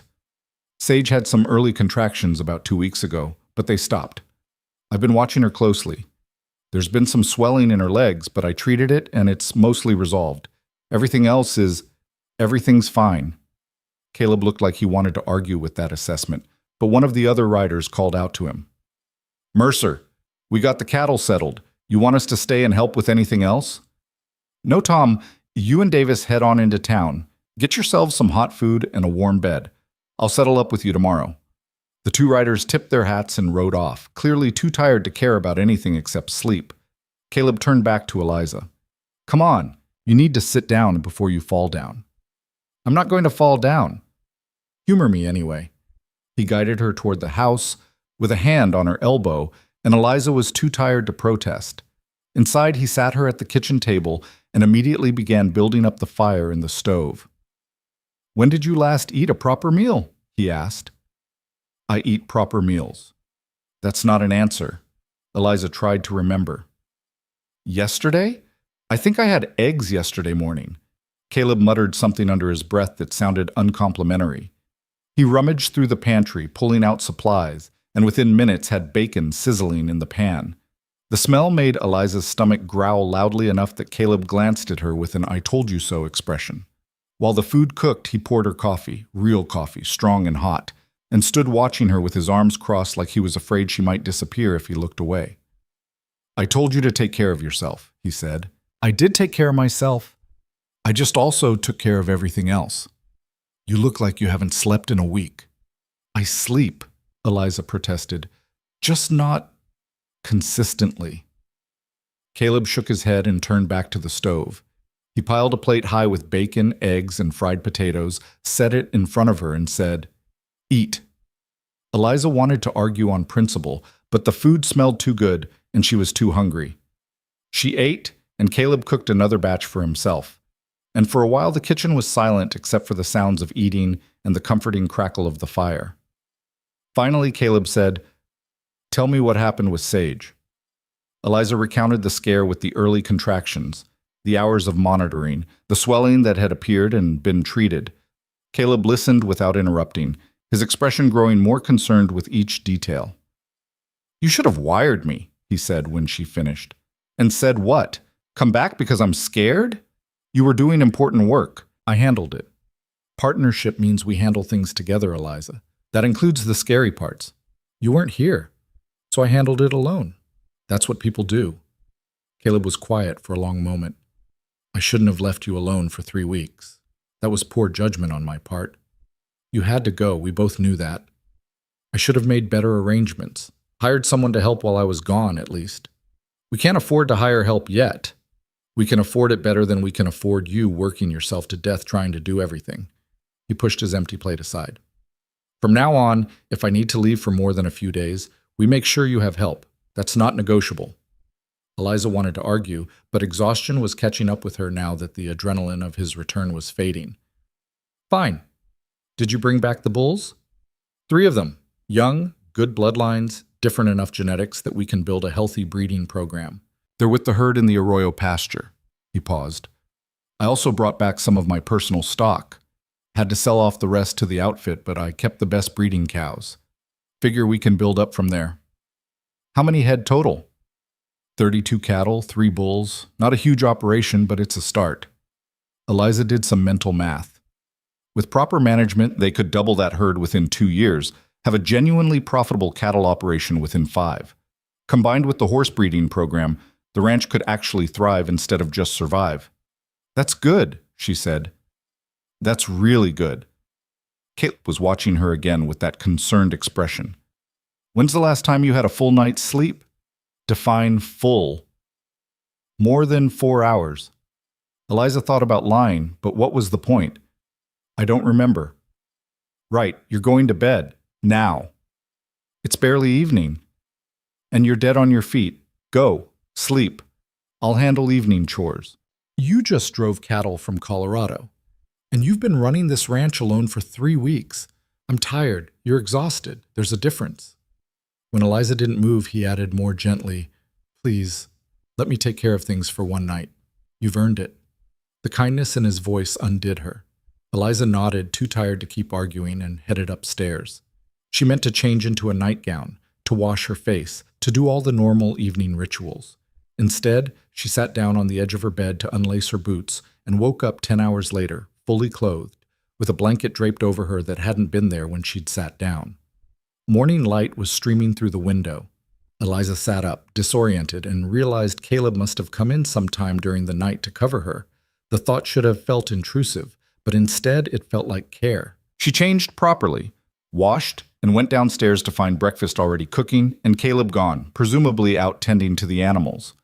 On the table was a note in his blocky handwriting. "Stay inside. Rest. We'll handle all chores today. This is not a request." Eliza smiled despite herself. She ignored the note, of course, and went out to help with chores, but she did it at a more measured pace than she'd managed in weeks. And when Caleb shot her an exasperated look across the barn, she just shrugged. "Partners share the work, remember? You said so yourself." "I meant when you're not half dead from exhaustion." "I'm not half dead. I'm just a quarter dead. Completely different. You're impossible. You're the one who decided to partner with me." Something in Caleb's expression softened. "Yeah, I did." They worked through the morning, falling back into the rhythm they'd established before his departure. It was remarkable how quickly it felt natural again. The unspoken coordination, the easy division of tasks, the simple comfort of shared labor.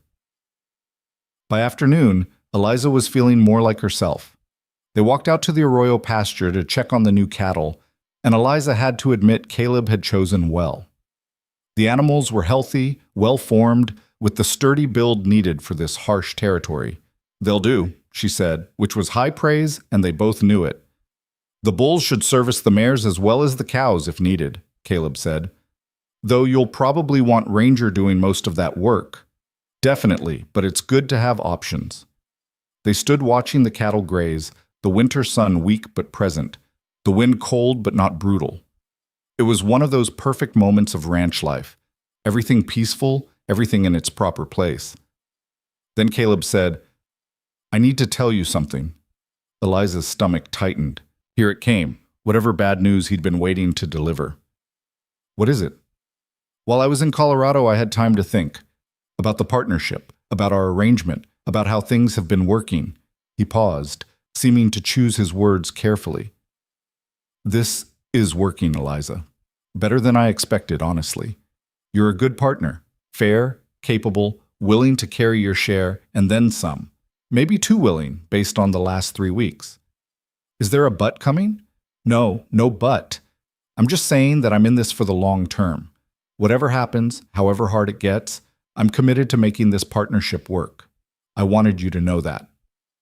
The relief that flooded through Eliza was more intense than she'd expected. She'd been bracing for him to say he was having second thoughts, that 3 weeks alone had made him reconsider, that maybe this had all been a mistake. Instead, he was doubling down. "I'm committed too," she said, "even when you drive me crazy with your insistence on doing everything properly instead of just getting it done. And even when you work yourself into the ground trying to prove you don't need help. Even then." They turned back toward the house, walking side by side through grass that was already browning for winter. Eliza found herself thinking about how different her life looked now compared to 3 months ago. The foreclosure, the debt, the crushing weight of trying to save her father's ranch alone, it all seemed like a different lifetime. That evening, they had a proper dinner together at the kitchen table. Caleb had clearly missed decent food during his journey because he'd made an actual effort. Steak from the cattle he'd brought back, potatoes roasted with wild onions, even a pie made from dried apples. It was almost celebratory. "This is fancy," Eliza observed. 3 weeks of trail food makes you appreciate cooking." "I thought you said my cooking was good." "It is. But you don't make pie." "Fair point." After dinner, they sat on the porch despite the cold, wrapped in coats, watching the stars emerge in the darkening sky. Caleb had brought out coffee, and the warmth of the cup felt good against Eliza's hands. "The mares," Caleb said. "How close do you think they are?" "Sage could go any time. She's dropped. You can see the shape change in her belly. The other one, Willow, probably has another week or 2. We should set up a watch schedule. Make sure someone's checking on them every few hours through the night. I was planning on sleeping in the barn once Sage gets really close." "We both will then. Take shifts. That way we both get some sleep, but the horses are never unattended." The casual way he said "we" still gave Eliza a small thrill. She'd been alone for so long that having someone else automatically include themselves in her plans felt like a gift she hadn't known she needed. "Caleb," she said impulsively, "thank you. For coming back, for bringing the cattle, for—" She gestured vaguely, unable to articulate all of it. "Everything." He looked at her, his eyes serious in the starlight. "You don't need to thank me for keeping my word, Eliza. That's just basic decency." "Still, a lot of men wouldn't have." "Then you've known the wrong kind of men." Maybe she had, or maybe she'd just never had the chance to know someone like Caleb Mercer, someone who said what he meant and followed through, who treated partnership as sacred rather than convenient, who saw her as an equal rather than a woman who needed managing. That night, Eliza slept deeply and dreamlessly in her own bed, knowing that downstairs in his room, Caleb was doing the same. The house felt complete in a way it hadn't since her parents died. Not because a man was living there, but because it was no longer a space designed for loneliness.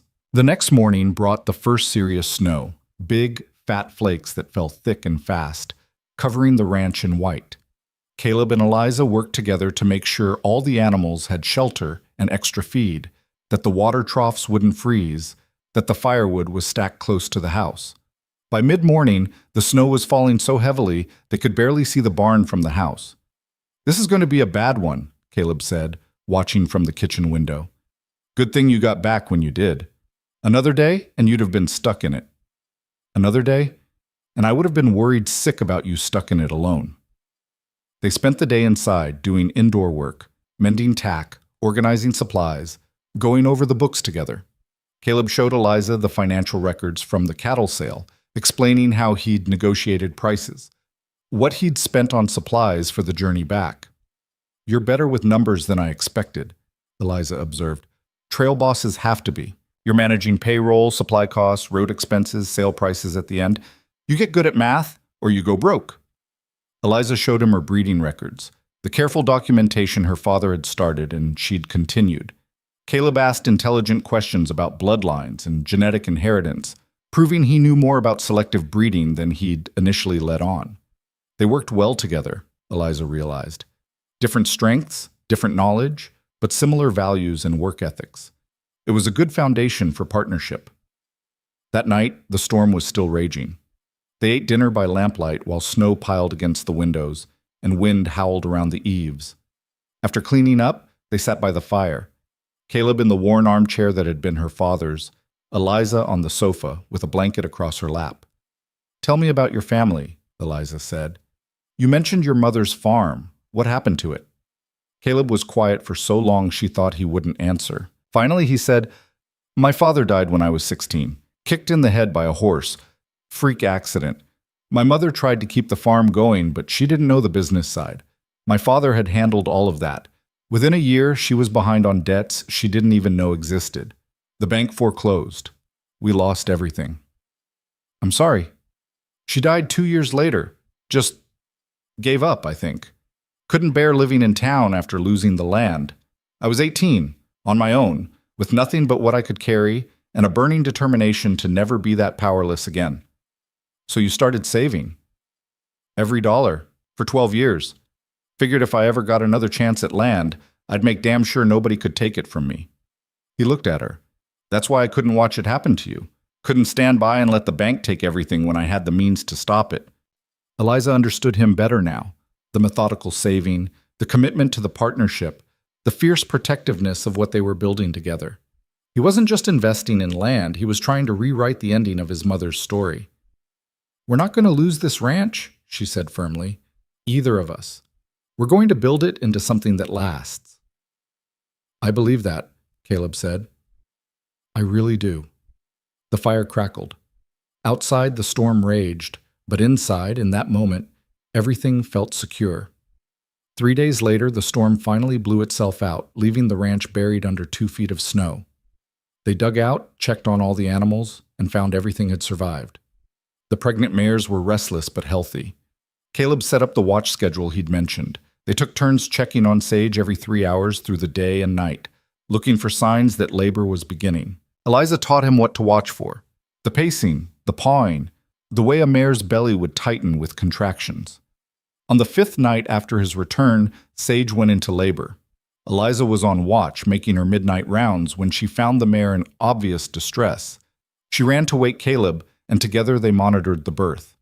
It was difficult. The foal was positioned wrong, one leg folded back instead of both extended forward. In that position, it couldn't be born safely. I have to reach in and reposition, Eliza said, her voice tight with fear. If I can't, we'll lose them both. Tell me what to do, Caleb said calmly. How can I help? His steadiness centered her. Together, they worked, Eliza reaching carefully into the birth canal to guide the foal's leg forward, while Caleb held Sage's head, murmuring soothing words, keeping the mare from panicking. It took 20 agonizing minutes, Eliza's arm deep inside the laboring horse, feeling with her fingers for the tiny hoof that needed repositioning. Finally, she felt it shift into place. Got it, she gasped. Both legs forward now. She should be able to push. And Sage did, with tremendous effort, until a wet, gangly foal slid into the straw. A filly, perfect and whole, already trying to lift her head. Eliza sat back on her heels, trembling with relief and exhaustion. Caleb was grinning like a fool, still kneeling by Sage's head. We did it, he said. We did, Eliza agreed. They stayed in the barn until the foal was standing, nursing, clearly healthy despite the difficult birth. Sage licked her baby clean with obvious pride, already the protective mother. Walking back to the house in the pre-dawn cold, Eliza realized her hands were still shaking. Caleb noticed and put his arm around her shoulders. Just briefly, just a moment of comfort between partners who'd shared something intense. "You were amazing in there," he said. "I was terrified." Being terrified and doing it anyway, that's what amazing looks like. Inside, Caleb made coffee while Eliza washed up. They sat at the kitchen table, too wound up to sleep despite the hour. "I couldn't have done that alone," Eliza admitted. "If you hadn't been here, if you'd still been in Colorado, I don't know if I could have kept calm enough to reposition the foal." "But I was here," Caleb said. "That's what partnership means. When it's hard, when it's scary, you're not alone." "I spent so long thinking I had to do everything myself," Eliza said quietly, "that asking for help was weakness, that depending on anyone was dangerous. And now?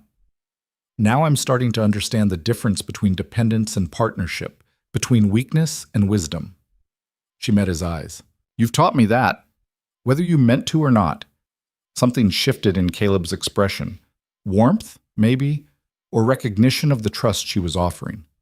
"You've taught me things too, about commitment to a vision, about not giving up when things get hard, about what it means to love something enough to break your heart trying to save it." They sat in the quiet kitchen as dawn began to break outside.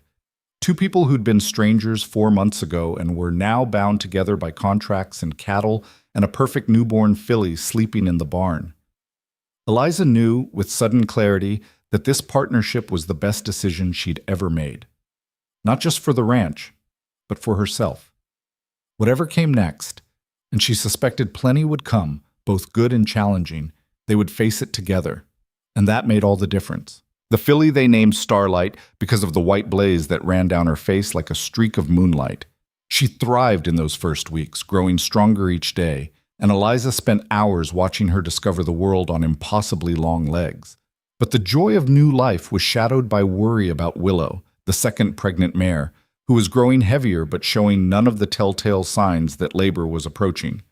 "She should have dropped by now," Eliza said one morning in mid-December, running her hand along Willow's distended belly. The mare was uncomfortable, shifting her weight constantly, but nothing was progressing the way it should. Caleb frowned, watching the horse carefully. "How overdue is she?" "Nearly 2 weeks. Maybe more. The breeding dates weren't exact." Eliza's voice was tight with concern. "I've never seen a mare go this long. Something's wrong." They increased their monitoring, checking on Willow every 2 hours around the clock. Caleb took the night shifts without complaint, knowing Eliza was already stretched thin with worry. The winter had settled in hard, bringing storms that dumped snow faster than they could clear it, and the daily work of keeping the ranch running in brutal cold left them both exhausted. 3 days before Christmas, Caleb came back to the house at dawn with his face drawn tight. "She's down," he said. "Can't get up." Eliza's heart dropped. She grabbed her coat and ran for the barn, Caleb right behind her. Willow was lying in her stall, sides heaving, eyes rolling in distress. When Eliza tried to encourage her to stand, the mare barely responded. "How long has she been down?" Eliza asked, already examining the horse. "Found her like this 20 minutes ago. She was standing at the midnight check." Eliza's hands moved over Willow's belly, feeling for the foal's position, checking for any sign of labor beginning. What she felt made her blood run cold. The foal was positioned all wrong. Not just a leg out of place, but completely sideways, impossible to birth naturally. "We need a veterinarian," she said, fighting to keep her voice steady. "Now." "The nearest vet is in Socorro. That's 3 hours in good weather, and we've got 2 feet of fresh snow on the ground." "Then go. Ride hard. I'll stay with her." Caleb didn't waste time arguing. He saddled his horse and disappeared into the pre-dawn darkness, while Eliza stayed with Willow, trying everything she knew to make the mare more comfortable, to buy time until help could arrive. But time was the one thing they didn't have. 2 hours passed. Willow's condition deteriorated rapidly. Her breathing became labored, her body temperature dropped, and despite everything Eliza tried, the mare was fading. Eliza had delivered difficult foals before, had assisted her father with emergencies, but this was beyond her skill. The foal was too large, positioned too badly, and Willow was too weak to survive the kind of invasive intervention that might save the baby. Eliza sat in the straw beside the dying mare, tears streaming down her face, and made the hardest decision of her life. She couldn't save both. The foal was already likely dead, trapped in a position that had probably cut off its oxygen supply hours ago.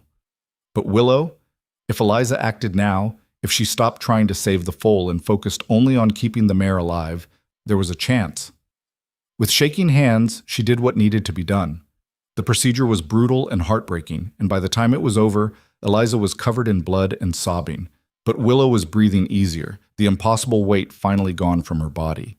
The foal, a colt perfectly formed, had been dead for hours. Caleb arrived with the veterinarian to find Eliza sitting against the stall wall, the dead foal wrapped in canvas beside her, Willow standing on shaky legs but alive. Dr. Harrison took one look at the scene and understood immediately what had happened. He examined Willow thoroughly, gave her medicine to prevent infection, and finally turned to Eliza. "You did the right thing," he said quietly. "The foal was already gone. You saved the mare's life." "I know," Eliza whispered. "Doesn't make it easier." After the vet left, Caleb buried the colt in the frozen ground while Eliza stayed with Willow. It took him 3 hours of brutal work, the ground resistant to the shovel, but he did it because it needed doing and because Eliza needed to know the foal had been laid to rest properly.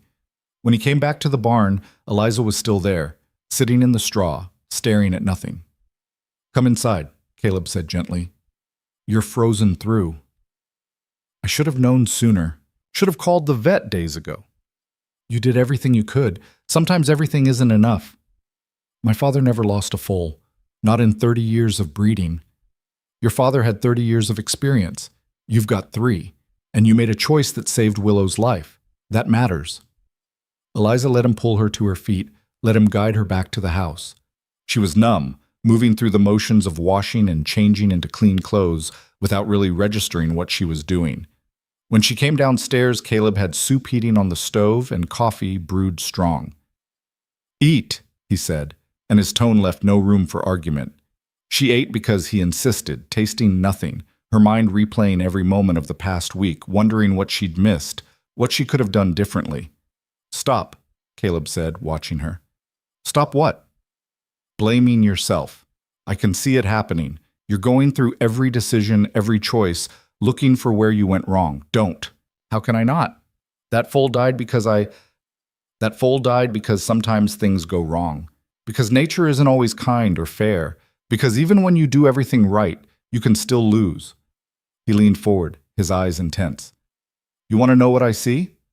I see someone who fought for 3 hours in a freezing barn to save what could be saved. Someone who made an impossible choice and had the strength to follow through. That's not failure, Eliza. That's courage." She wanted to believe him, wanted to accept that she'd done her best in an impossible situation, but all she could see was the tiny, perfect colt, dead before he'd ever drawn breath. That night, she cried herself to sleep while winter wind howled around the house. And sometime in the darkest hours, she woke to find Caleb sitting in the chair beside her bed, keeping watch like he'd done the night of Sage's difficult delivery. "What are you doing?" she asked, her voice hoarse. "Making sure you're all right. I'm fine." "You're not, but you will be." He paused. "My first cattle drive, we lost 100 head to a river crossing.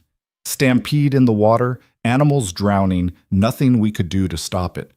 I thought I'd failed, that I was responsible for every death. The trail boss told me something I've never forgotten. You can do everything right and still lose. Doesn't mean you failed, just means you're working with living things in an unpredictable world." "Did it help? Him telling you that?" "Not right away, but eventually." Caleb stood. "Get some rest. Tomorrow's another day of work." She did sleep finally, and when she woke the next morning, the grief was still there, but no longer crushing. She could breathe around it. Christmas came and went quietly.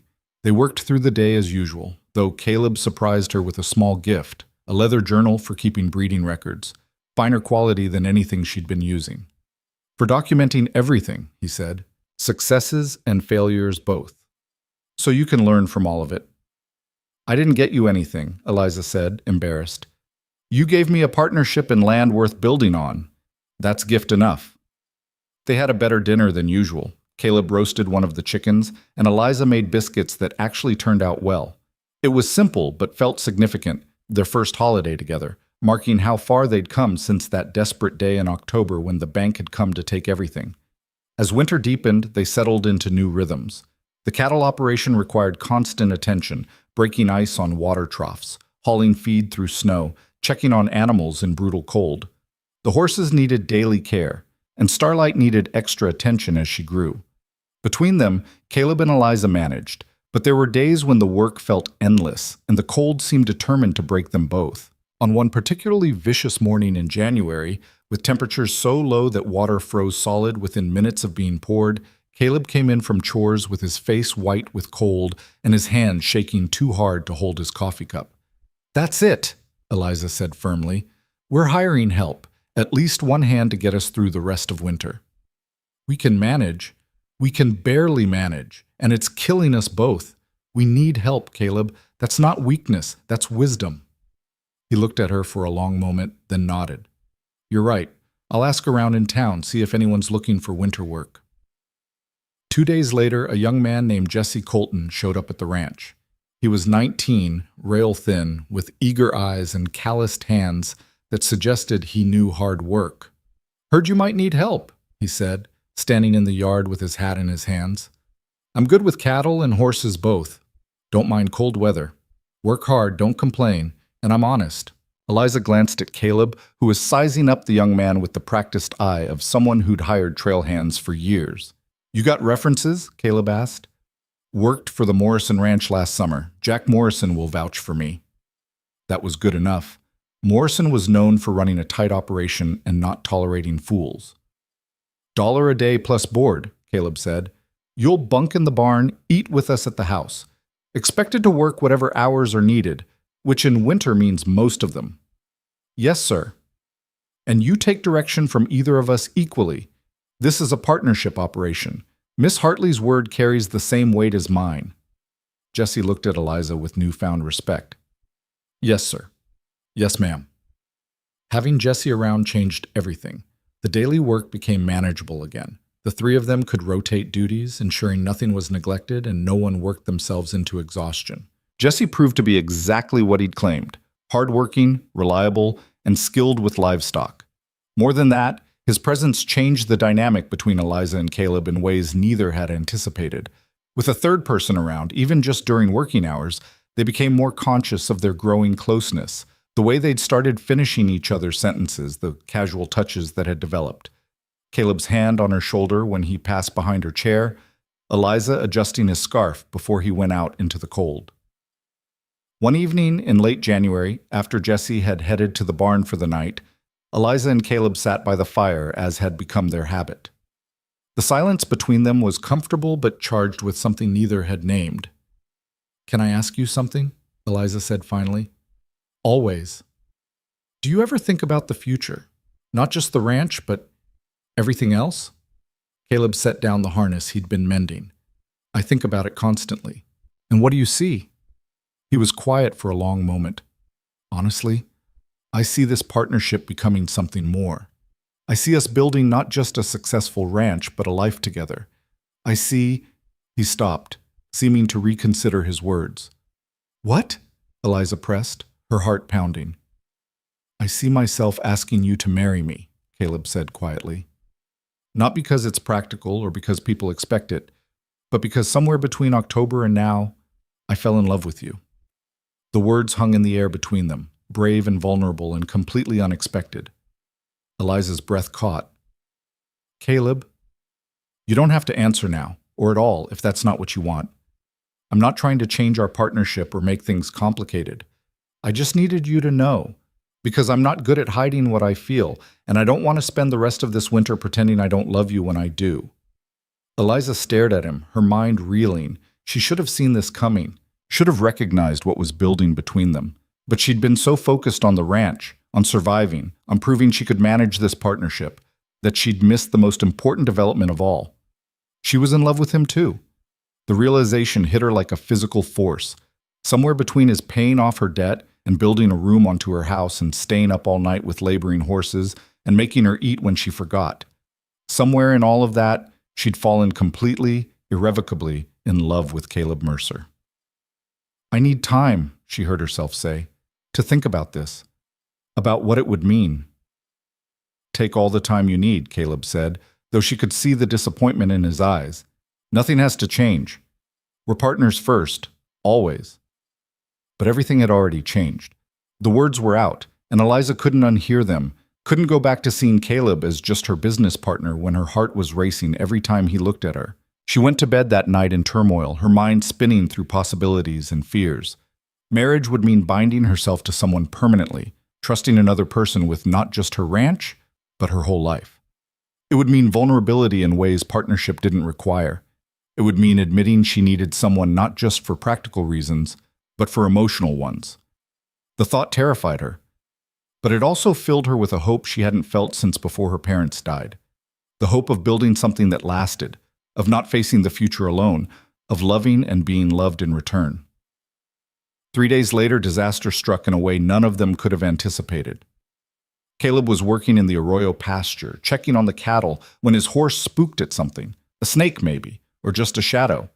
The gelding reared, and Caleb, caught off guard, was thrown hard. He landed wrong, his leg twisted beneath him, and the sickening crack of breaking bone echoed across the empty pasture. Jesse found him 20 minutes later, semi-conscious and gray with pain, his leg bent at an angle that made the young man's stomach turn. "Get Eliza," Caleb managed through gritted teeth. "Don't move me. Just get her." Jesse ran for the house, and Eliza came at a dead run, her medical kit in hand. One look at Caleb's leg told her everything she needed to know.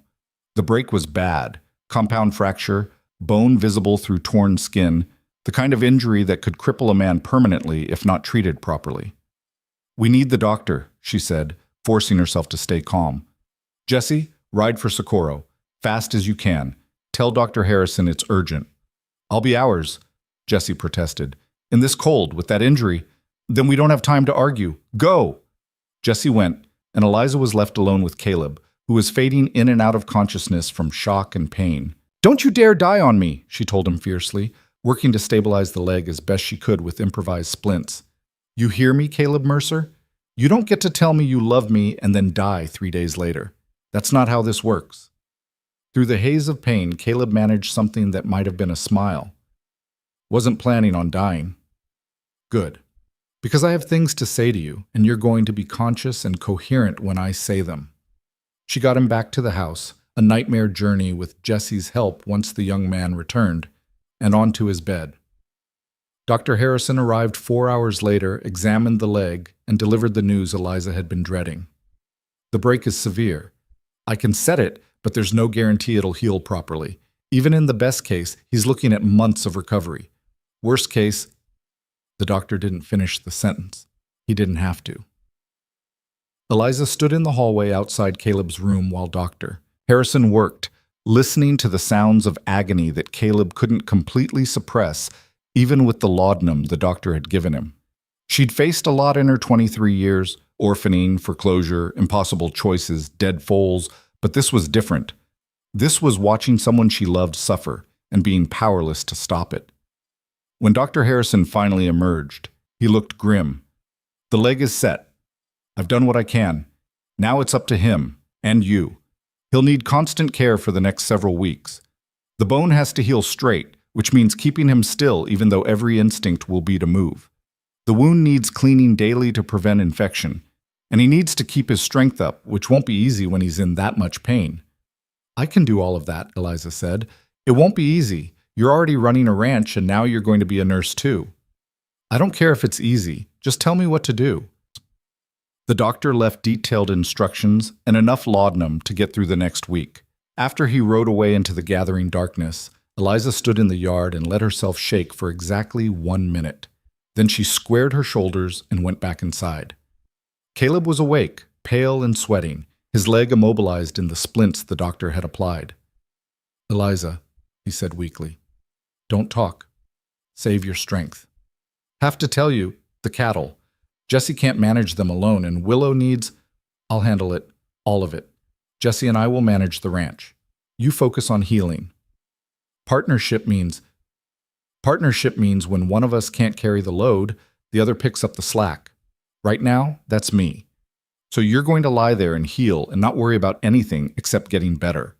Caleb tried to argue, but exhaustion and pain pulled him under before he could form the words. The next weeks were the hardest of Eliza's life. She and Jesse divided the ranch work between them, taking on Caleb's share as well as their own. The days started before dawn and ended long after dark. In between, Eliza nursed Caleb, cleaning his wound, changing bandages, forcing him to eat when pain killed his appetite, keeping him still when restlessness made him want to move. She slept in snatches, usually in the chair beside his bed, jerking awake at any sound that might indicate he needed help. Jesse stepped up magnificently, working longer hours than he was paid for, never complaining even when the work seemed impossible. Caleb was a terrible patient. He chafed at the enforced stillness, frustrated by his weakness, angry at being dependent when he'd always been the one others depended on. "I should be out there," he said one afternoon, trying to sit up and immediately going white with pain. "You should be healing," Eliza countered, pushing him gently back down. "The ranch is fine. Jesse's doing excellent work. Everything's under control." "You're exhausted. I can see it. I've been exhausted before. I'll survive." "This isn't what I wanted," Caleb said bitterly. "You nursing me like an invalid while the ranch work falls on your shoulders. What you want doesn't matter right now. What you need does." Eliza sat on the edge of the bed, careful not to jar his leg. "Caleb, do you remember what you told me after I lost the foal? That sometimes doing everything right still isn't enough? That doesn't make it failure. It just means you're working with unpredictable things in an unpredictable world? That's different. It's exactly the same. You got thrown from your horse. It wasn't your fault. Wasn't something you could have prevented. Now you're doing everything right, following doctor's orders, resting, healing. That's all you can do." He closed his eyes. "I'm supposed to be your partner, equal. Right now, I'm nothing but a burden. You're not a burden. You're someone I—" She stopped, the words catching in her throat. Caleb's eyes opened, finding hers. "Someone you what?" Eliza took a breath. This wasn't how she'd imagined having this conversation. She'd thought there would be a perfect moment, a romantic setting, time to plan her words carefully. But life didn't offer perfect moments. It offered this, a man she loved lying injured in bed, both of them exhausted, the ranch barely holding together around them. And maybe that was actually perfect in its own way, because this was real life, and real love happened in the middle of difficulty, not in spite of it. "Someone I love," Eliza said quietly. "You asked me 3 days before the accident if I'd ever think about marrying you. I didn't answer because I was scared. Scared of needing someone, scared of depending on anyone, scared of what would happen if I gave you my heart and you broke it." "Eliza Zita, let me finish. I've spent the last few weeks watching you suffer and realizing that I'm already all the way in. I already need you, already depend on you, already love you so much that the thought of losing you makes it hard to breathe. Being scared of getting hurt doesn't change any of that. It just means I'm wasting time we could be spending building a life together." Tears were streaming down her face now, but she didn't care. "So yes," she continued, "yes, I'll marry you. If the offer's still open. If you still want me after weeks of me being bossy and terrible at nursing and—" Caleb reached up with his good hand and pulled her down into a kiss that was awkward and perfect and tasted like tears and hope and coming home. "Yes, the offer's still open," he said when they finally broke apart. "And I still want you. I'll always want you. Even though I'm terrible at cooking? Even though we might need to hire someone for that eventually." Eliza laughed through her tears, and Caleb kissed her again, and somewhere in that moment all the fear and exhaustion and worry faded into something simpler and truer. Love, chosen deliberately, built on partnership and respect and the kind of trust that could only come from weathering hard things together. They married quietly in March, with Jesse and Dr. Harrison as witnesses, in the parlor of the ranch house. Caleb was still on crutches, his leg healing but not yet strong enough for walking unaided. Eliza wore her mother's wedding dress, altered to fit. The ceremony was brief, the celebration modest, but when Caleb slipped the simple gold band onto her finger, Eliza felt like the richest woman in the territory. Partners, Caleb said softly, echoing the words they'd spoken when signing their business agreement months ago. Partners, Eliza agreed, in everything. That night, lying beside her husband in the room that had been hers alone for so long, Eliza thought about how far she'd traveled from that desperate October day. She'd been so certain then that she had to do everything alone, that accepting help was weakness, that depending on anyone would lead to inevitable betrayal. How wrong she'd been. The ranch was theirs now, legally and completely. The cattle operation was growing, the horses were thriving, with Starlight developing into exactly the kind of horse her father had dreamed of breeding. And somewhere in the midst of all that practical success, she'd found something infinitely more valuable. A partner who saw her as an equal, who loved her not despite her strength but because of it, who'd proven again and again that some people could be trusted with your whole heart. "What are you thinking?" Caleb asked, his voice drowsy. "That I'm happy," Eliza said simply. "For the first time since my parents died, I'm genuinely, completely happy." Caleb pulled her closer, careful of his healing leg. "Good, because this is just the beginning." And lying there in the darkness, listening to her husband's steady breathing, Eliza believed him. The beginning of something that would last. Spring arrived with the kind of explosive beauty that made the hard winter feel like a distant memory.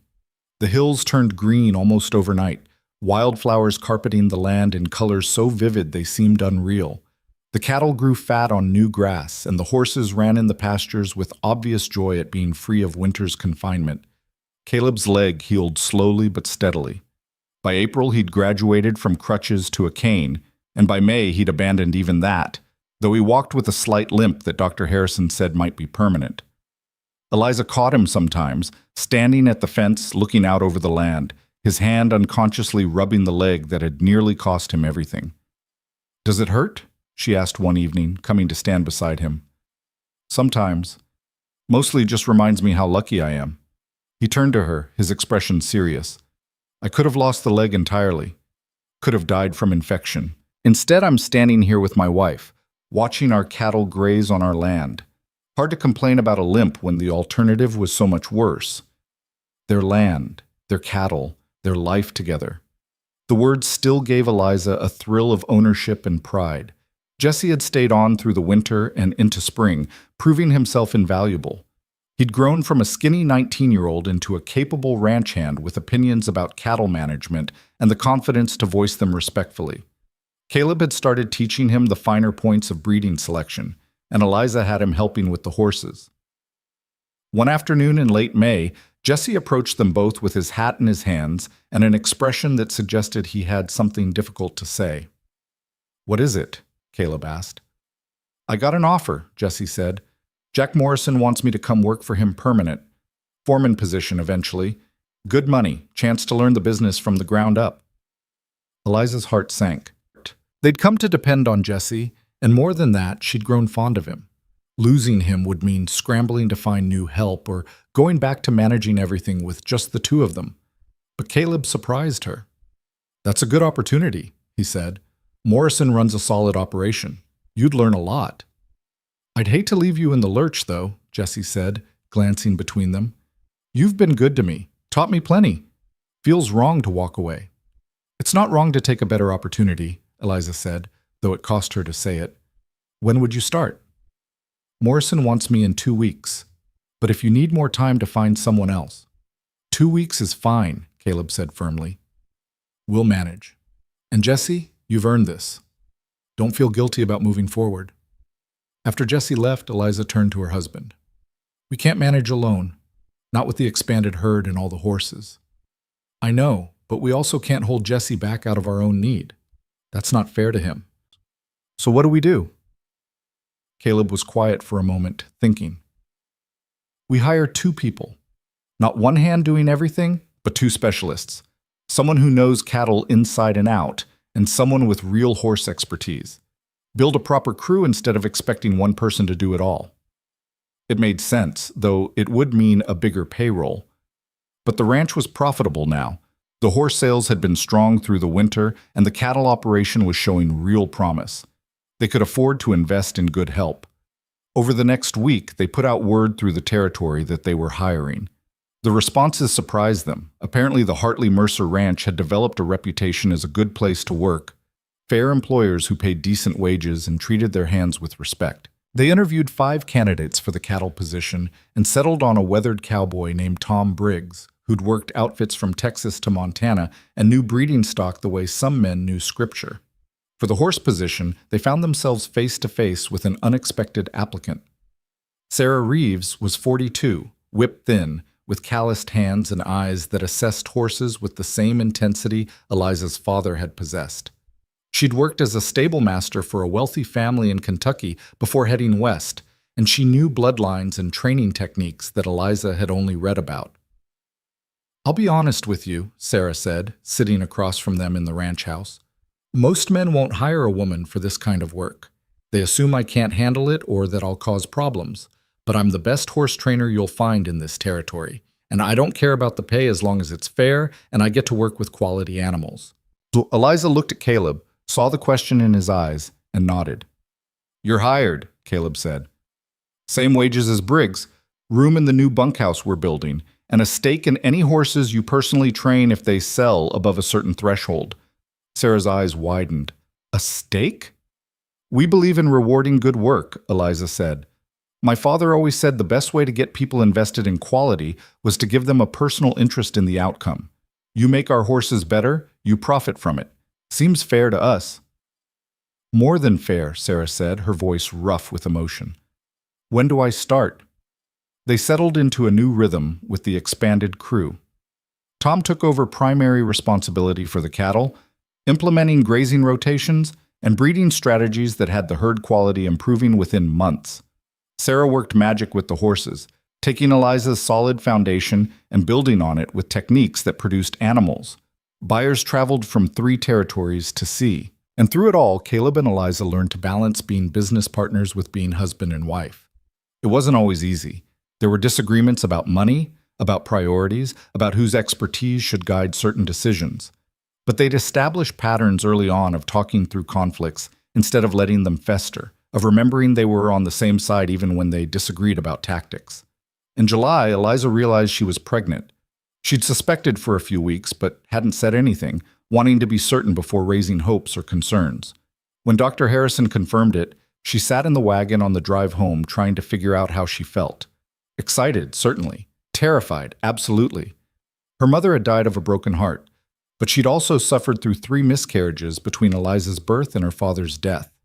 Pregnancy was dangerous, childbirth even more so. Caleb was mending fence when she got back. She walked out to where he was working, her heart pounding. "I need to tell you something," she said. He looked up, immediately concerned. "What's wrong?" "Nothing's wrong. At least I don't think so. I'm pregnant." Caleb dropped the hammer. For a moment he just stared at her, his expression unreadable. Then he was moving, closing the distance between them, pulling her into his arms with a gentleness that made her throat tight. "Are you happy?" he asked against her hair. "I don't know," Eliza admitted. "I'm scared. My mother—" "You're not your mother. And you're strong, Eliza. Stronger than anyone I've ever met. Women die in childbirth. Strong women. Healthy women. And many more live through it and have healthy babies." He pulled back to look at her. "We'll get the best care. Dr. Harrison will monitor everything, and I'll be with you every step of the way. You can't be with me during the birth. That's not how it works. Then I'll be right outside the door, close enough to hear you curse my name for getting you into this situation." Despite her fear, Eliza laughed. "I might do that anyway." The pregnancy progressed normally through the summer and into fall. Eliza continued working as long as she could, though Caleb and Sarah conspired to keep her away from the more physically demanding tasks. By October, exactly a year since Caleb had first ridden onto her ranch, she was too ungainly to do much beyond light work and supervising. One afternoon, she and Caleb sat on the porch watching the sun set over land that had been transformed in 12 months. The cattle grazed peacefully in the distance. The horses ran in pastures with new fencing. The ranch house had been expanded again, this time to add proper bedrooms for the growing family they were building. "Do you remember this day last year?" Eliza asked. "Every detail. You standing on this porch, watching the bankmen inventory your life. The look on your face when I paid off the debt, like you couldn't decide if I was crazy or if you were dreaming. I thought you were crazy, Eliza admitted, paying $2,300 for someone you'd never even spoken to. Best money I ever spent. You didn't know that then. I knew enough. He took her hand, lacing their fingers together. I knew you were someone who'd fight for what mattered. That was worth betting on. Vernon Hastings had come by the ranch once, in early summer, ostensibly to check on the property's value for bank records. Really, Eliza suspected, to see if they'd failed yet. He'd found instead a thriving operation with healthy stock, good employees, and improvements that had significantly increased the land's worth. You've done well, he'd said, and couldn't quite hide his disappointment. We've done well, Eliza had corrected, emphasizing the plural. My husband and I. She'd taken particular pleasure in watching him ride away, knowing he'd have to report back to his superiors that the Hartley-Mercer ranch was not only solvent, but profitable. Some small, petty part of her hoped it stung. In December, as the first anniversary of Sage's difficult birth approached, Eliza went into labor. It was late afternoon, the winter sun already sinking toward the horizon, when the first contractions hit. Caleb sent Tom riding hell for leather to fetch Dr. Harrison and Sarah to stay with Eliza, while he paced the house like a caged animal. The labor was long, nearly 20 hours, but not complicated. Dr. Harrison monitored everything carefully, and Sarah stayed by Eliza's side, offering the kind of practical, unsentimental support that somehow helped more than empty reassurances would have. When the baby finally arrived, wailing and perfect, Dr. Harrison placed the infant in Eliza's arms and said, "You have a son, healthy as a horse by the sound of those lungs." Caleb was allowed in then, and the look on his face when he saw his son for the first time was something Eliza knew she'd remember forever. Wonder and terror and overwhelming love all mixed together. "He's perfect," Caleb whispered, touching one tiny hand with a finger that seemed impossibly large by comparison. "We did good work," Eliza said, exhausted but exhilarated. "You did the hard part. We'll call it even." They named him Samuel after Caleb's father. Samuel Mercer, born December 20th, 1887, on a ranch that had nearly been lost but had instead become the foundation of something lasting. The months after Samuel's birth were a blur of sleepless nights and steep learning curves. Eliza had thought she knew hard work, but caring for an infant while still recovering from childbirth tested her in entirely new ways. Caleb was as involved as propriety allowed, walking the floor with a colicky baby at 3 in the morning, changing diapers without complaint, taking night feedings when Eliza was too exhausted to function. Sarah proved unexpectedly helpful, having raised younger siblings back in Kentucky. She taught Eliza tricks for soothing fussy babies and managing the impossible juggling act of ranch management and motherhood. By spring, they'd found a rhythm. Samuel was sleeping through the night more often than not. Eliza was back to working at least part-time on the ranch, and the operation was running smoothly enough that they could occasionally take a day off without everything falling apart. One afternoon in May, Caleb came into the house to find Eliza nursing Samuel in the rocking chair her father had made for her mother. "I have news," he said. "Good or bad?" "Good. Very good. I just sold 3 yearlings to a buyer from California. He's starting a breeding program out there and wants our bloodline as his foundation stock." "How much?" Eliza asked, though she'd learned to read the answer in Caleb's expression. "Enough to pay off the last of our expansion costs and put a significant amount in savings. We're completely in the black, Eliza. No debt, healthy reserves, and orders coming in faster than we can fill them." She'd known they were doing well, but hearing it stated so plainly made it real in a way it hadn't been before. They'd actually done it, taken a failing ranch and turned it into a thriving operation in less than 2 years. "My father would be proud," she said softly. "He'd be awed. You took his vision and made it better than he probably imagined." "We did," Eliza corrected. "I couldn't have done any of this without you." Caleb settled into the chair across from her. "Remember when you were afraid of depending on anyone? Thought it made you weak? I was an idiot. You were scared. There's a difference." He paused. "But look at what we built because you were willing to trust. Not just the ranch, though that's impressive enough. But this," he gestured around them, "a family, a home, a life neither of us could have created alone." He was right. Everything good in Eliza's life now had come from that terrifying decision to accept help, to enter into partnership, to trust someone else with her dreams and her future. In June, Sarah came to them with her own news. She'd been courting Tom Briggs, something everyone on the ranch had noticed but politely ignored, and they wanted to get married. "I'll understand if you want to let one of us go," Sarah said. Ranch romances can complicate things. "Why would we let either of you go?" Caleb asked, genuinely puzzled. "You're both excellent at your jobs. What you do on your own time is your business." They married in July, a simple ceremony at the ranch, and Caleb and Eliza gave them the newly built cabin as a wedding gift. Having two married couples managing the ranch changed the dynamic again, but in good ways. Tom and Sarah brought a stability and long-term investment that single hands never quite matched. The years that followed brought the normal mixture of triumph and struggle that characterized ranch life. There were good years when the cattle prices were high and the horses sold quickly, and lean years when drought or market fluctuations tested their resilience. They lost animals to disease and accident, celebrated births, and mourned deaths. Samuel grew from an infant to a toddler to a small boy who followed his father around the ranch like a shadow, already learning the work that would one day be his. When he was 3, Eliza gave birth to a daughter they named Grace, for the amazing grace that had saved them all.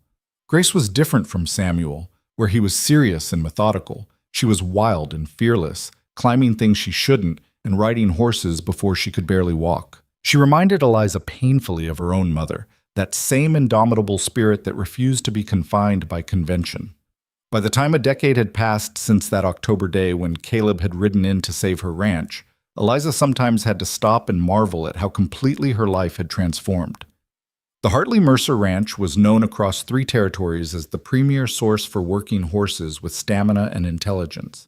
Their cattle operation, while smaller than some, was profitable and growing steadily. They'd bought the adjacent property when it came up for sale, expanding their grazing land. They'd built a proper bunkhouse for seasonal workers, a separate barn for the breeding stock, a schoolhouse for the children that also served other ranch families in the area. But more than the physical expansion, Eliza treasured the life they'd built within it. Samuel, now 10, was already showing his father's methodical patience and his mother's horse sense. Grace, 7, could outride children twice her age and had opinions about cattle breeding that occasionally made Tom laugh in surprise. One evening in late October 1896, Eliza and Caleb sat on the porch as they'd done hundreds of times before. The children were asleep inside. The ranch was quiet except for the normal night sounds of animals settling and wind moving through the grass. 10 years, Eliza said quietly. Almost to the day, Caleb agreed. October 15th was the foreclosure date. I can barely remember being that terrified woman standing on this porch watching the bankmen take inventory. I remember her. She was magnificent, scared but not broken. That's what made me certain. Certain of what? That you were worth saving. That this ranch was worth saving. That betting everything on a stranger was the smartest gamble I'd ever take. Eliza leaned against her husband's shoulder, comfortable in a way she'd never imagined being with another person. Do you ever wonder what would have happened if you hadn't shown up that day? Sometimes. You'd have lost the ranch, probably ended up working in town somewhere, maybe eventually married someone safe and boring. And you? Would have kept searching for land, probably found something eventually, but it wouldn't have been this. Wouldn't have been you. We got lucky, Eliza said. We got brave, Caleb corrected. Lucky is when things fall into your lap. Brave is when you take a risk on something that matters. We both did that. You by accepting partnership, me by offering it. Everything else came from hard work. He was right, as he often was. Luck might have brought him to her ranch on that specific day, but everything that followed had been choice and commitment and stubborn determination to make it work. A door opened inside and Samuel appeared, rubbing sleep from his eyes. Mama? I had a dream about Grandfather, the one who built this ranch. Eliza's throat tightened. Samuel had never met his grandfather, but they talked about him often, keeping his memory alive through stories. What did you dream? She asked. He said to tell you he's proud, that you made his dream bigger and better than he imagined. Samuel yawned. Is that silly? No, sweetheart, Eliza said, tears in her eyes. That's not silly at all. After Samuel had been tucked back into bed, Caleb found Eliza standing in her father's old study, looking at the breeding records that stretched back 30 years. Her father's handwriting filled the early pages. Her own hand took over in the middle, and now Caleb's additions appeared regularly as well. Your father really would be proud, Caleb said from the doorway. I know. I just wish he could see it, could meet his grandchildren, could know that everything he built wasn't lost. Maybe he can see it. Who knows what's possible? Caleb came to stand beside her. But even if he can't, his legacy is right here, in these books, in those horses, in our children who'll carry on the work. That's immortality of a kind. Eliza closed the record book gently. When Samuel's old enough, he should learn to keep these records, keep the tradition going. And Grace? Grace too. She's got a mind for cattle that shouldn't be wasted just because she's a girl. They'll both learn everything, and they can decide for themselves what role they want to take. Your father would approve of that too, Caleb said. He raised you to run this place, after all. They walked back to their bedroom, the house quiet around them, and Eliza thought about how this space had changed over the years. It had been her parents' room, then hers alone after they died, then theirs together when she and Caleb married. Now it was the heart of a home that held not just them, but their children, their employees who'd become friends, their dreams that had become reality. In the morning, Eliza woke to find Caleb already up, standing at the window looking out over the ranch.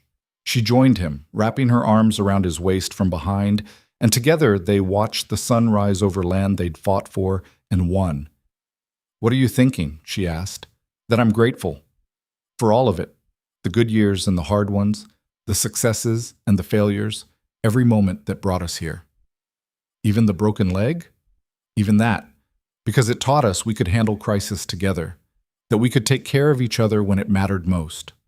Samuel appeared at their door, Grace right behind him, both children ready for breakfast and the day's adventures. Eliza and Caleb exchanged a look that held 10 years of partnership, of love tested and proven, of dreams built together from nothing but faith and stubborn determination. They went downstairs as a family, and Eliza started breakfast while Caleb got the children started on their morning chores. Through the window, she could see Tom and Sarah heading to the barn, could see the cattle grazing in the distance, could see horses running in pastures her father had fenced decades ago. This was her life now, not the one she'd expected, perhaps, but infinitely better than anything she could have planned. She'd lost everything once, parents, security, the certainty that hard work alone would be enough. And in losing it, she'd found something infinitely more valuable. She'd found partnership, love, family, a future built on trust instead of fear. Later that morning, after breakfast was cleared and the children were at their lessons, Caleb found Eliza in the barn checking on a mare who was close to foaling. I was thinking, he said, maybe it's time to make this official. Make what official? The ranch name. We've been calling it the Hartley Mercer Ranch informally, but the deed still just says Hartley. Should probably change that. Make it clear this belongs to both of us. Eliza considered. Her father's name on the deed was the last official connection to him, the final acknowledgement that this had been his first. But holding on to the past didn't honor it. Building on it did. Yes, she said. Let's do that. The Hartley Mercer Ranch, officially and legally. They rode into town the next week and filed the paperwork. The clerk barely blinked. Everyone in the territory already knew them as the Hartley Mercer operation anyway. But seeing it written officially, both their names claiming ownership equally, felt like closing one chapter and beginning another. On the ride home, Caleb said, "You know what I've never done?" "What?" "Properly thanked you." "For what?" "For saying yes. For taking a chance on a stranger. For building this life with me even when you were terrified." "I should be thanking you," Eliza protested. "You saved everything." "We saved each other," Caleb interrupted. "You gave me a place to belong. A purpose beyond just surviving and saving money. A family. That's worth more than any debt I paid." They rode in comfortable silence for a while, the autumn sun warm on their faces, the landscape familiar and beloved. "Caleb," Eliza said finally. "Yeah?" "I'm glad you showed up that day. I'm glad you were crazy enough to pay off a stranger's debt. I'm glad for all of it, the partnership, the marriage, the children, the life we built, every single piece. Even when I drive you crazy, especially then, means you care enough to be annoying. He laughed, and the sound filled Eliza with a contentment so complete it was almost overwhelming. This was what her father had wanted for her, she realized. Not just a successful ranch, but a full life. Love, family, purpose, partnership. She'd found all of it, and more besides. As they crested the last hill before home, the ranch spread out before them in all its hard-won glory. The house her father had built expanded now to hold a growing family. The barns and corrals and pastures, improved and maintained with care. The cattle and horses, the fruit of years of careful breeding and dedication. And standing in the yard watching for their return, two children who represented the future of everything they'd built. Samuel waved when he spotted them, and Grace started running toward the road, heedless of the dust and her mother's certain disapproval of her wild behavior. "Our daughter has no fear," Caleb observed. "She gets that from you." "Me? I'm cautious." "You paid $2,300 for someone you'd never met. That's not cautious." That wasn't fearlessness. That was certainty. I knew what needed to be done, so I did it. Eliza thought about that as they rode the last distance home. Maybe that was the real lesson of these 10 years. Not that fear wasn't real or valid, but that certainty about what mattered could overcome it. She'd been terrified the day she accepted Caleb's partnership offer. Terrified when she agreed to marry him. Terrified through every birth and loss and crisis they'd faced. But underneath the fear had been certainty. Certainty that this partnership mattered. That this love was worth protecting. That this life they were building deserved every ounce of courage she could muster. They dismounted in the yard, and Grace crashed into Eliza's legs with the full force of a 7-year-old's enthusiasm. "Mama, come see! The mare had her baby!" "Which mare?" Eliza asked, though her heart was already racing. They'd had 3 due within the week. "The one Papa said was special, the granddaughter of Ranger." Eliza and Caleb exchanged a look and hurried to the barn. There, in the stall they'd prepared, stood a mare with a newborn filly beside her. And the filly was perfect. She had Ranger's distinctive build, her dam's intelligent eyes, and a coat that shone even in the dim barn light. "She's the one," Eliza whispered, knowing without question that this was the horse that would take their breeding program to the next level. "Papa would have loved her." "What should we name her?" Samuel asked, appearing at Eliza's elbow. Eliza looked at the filly, at her children, at her husband, at the barn her father had built, and she'd expanded.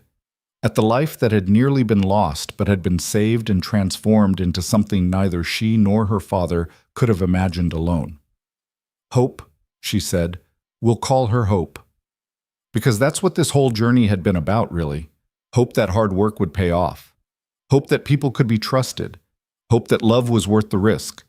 Hope that what was broken could be mended, what was lost could be found, what seemed impossible could be achieved through partnership and persistence and faith. That night, after the children were asleep and the ranch was quiet, Eliza and Caleb sat on the porch one more time.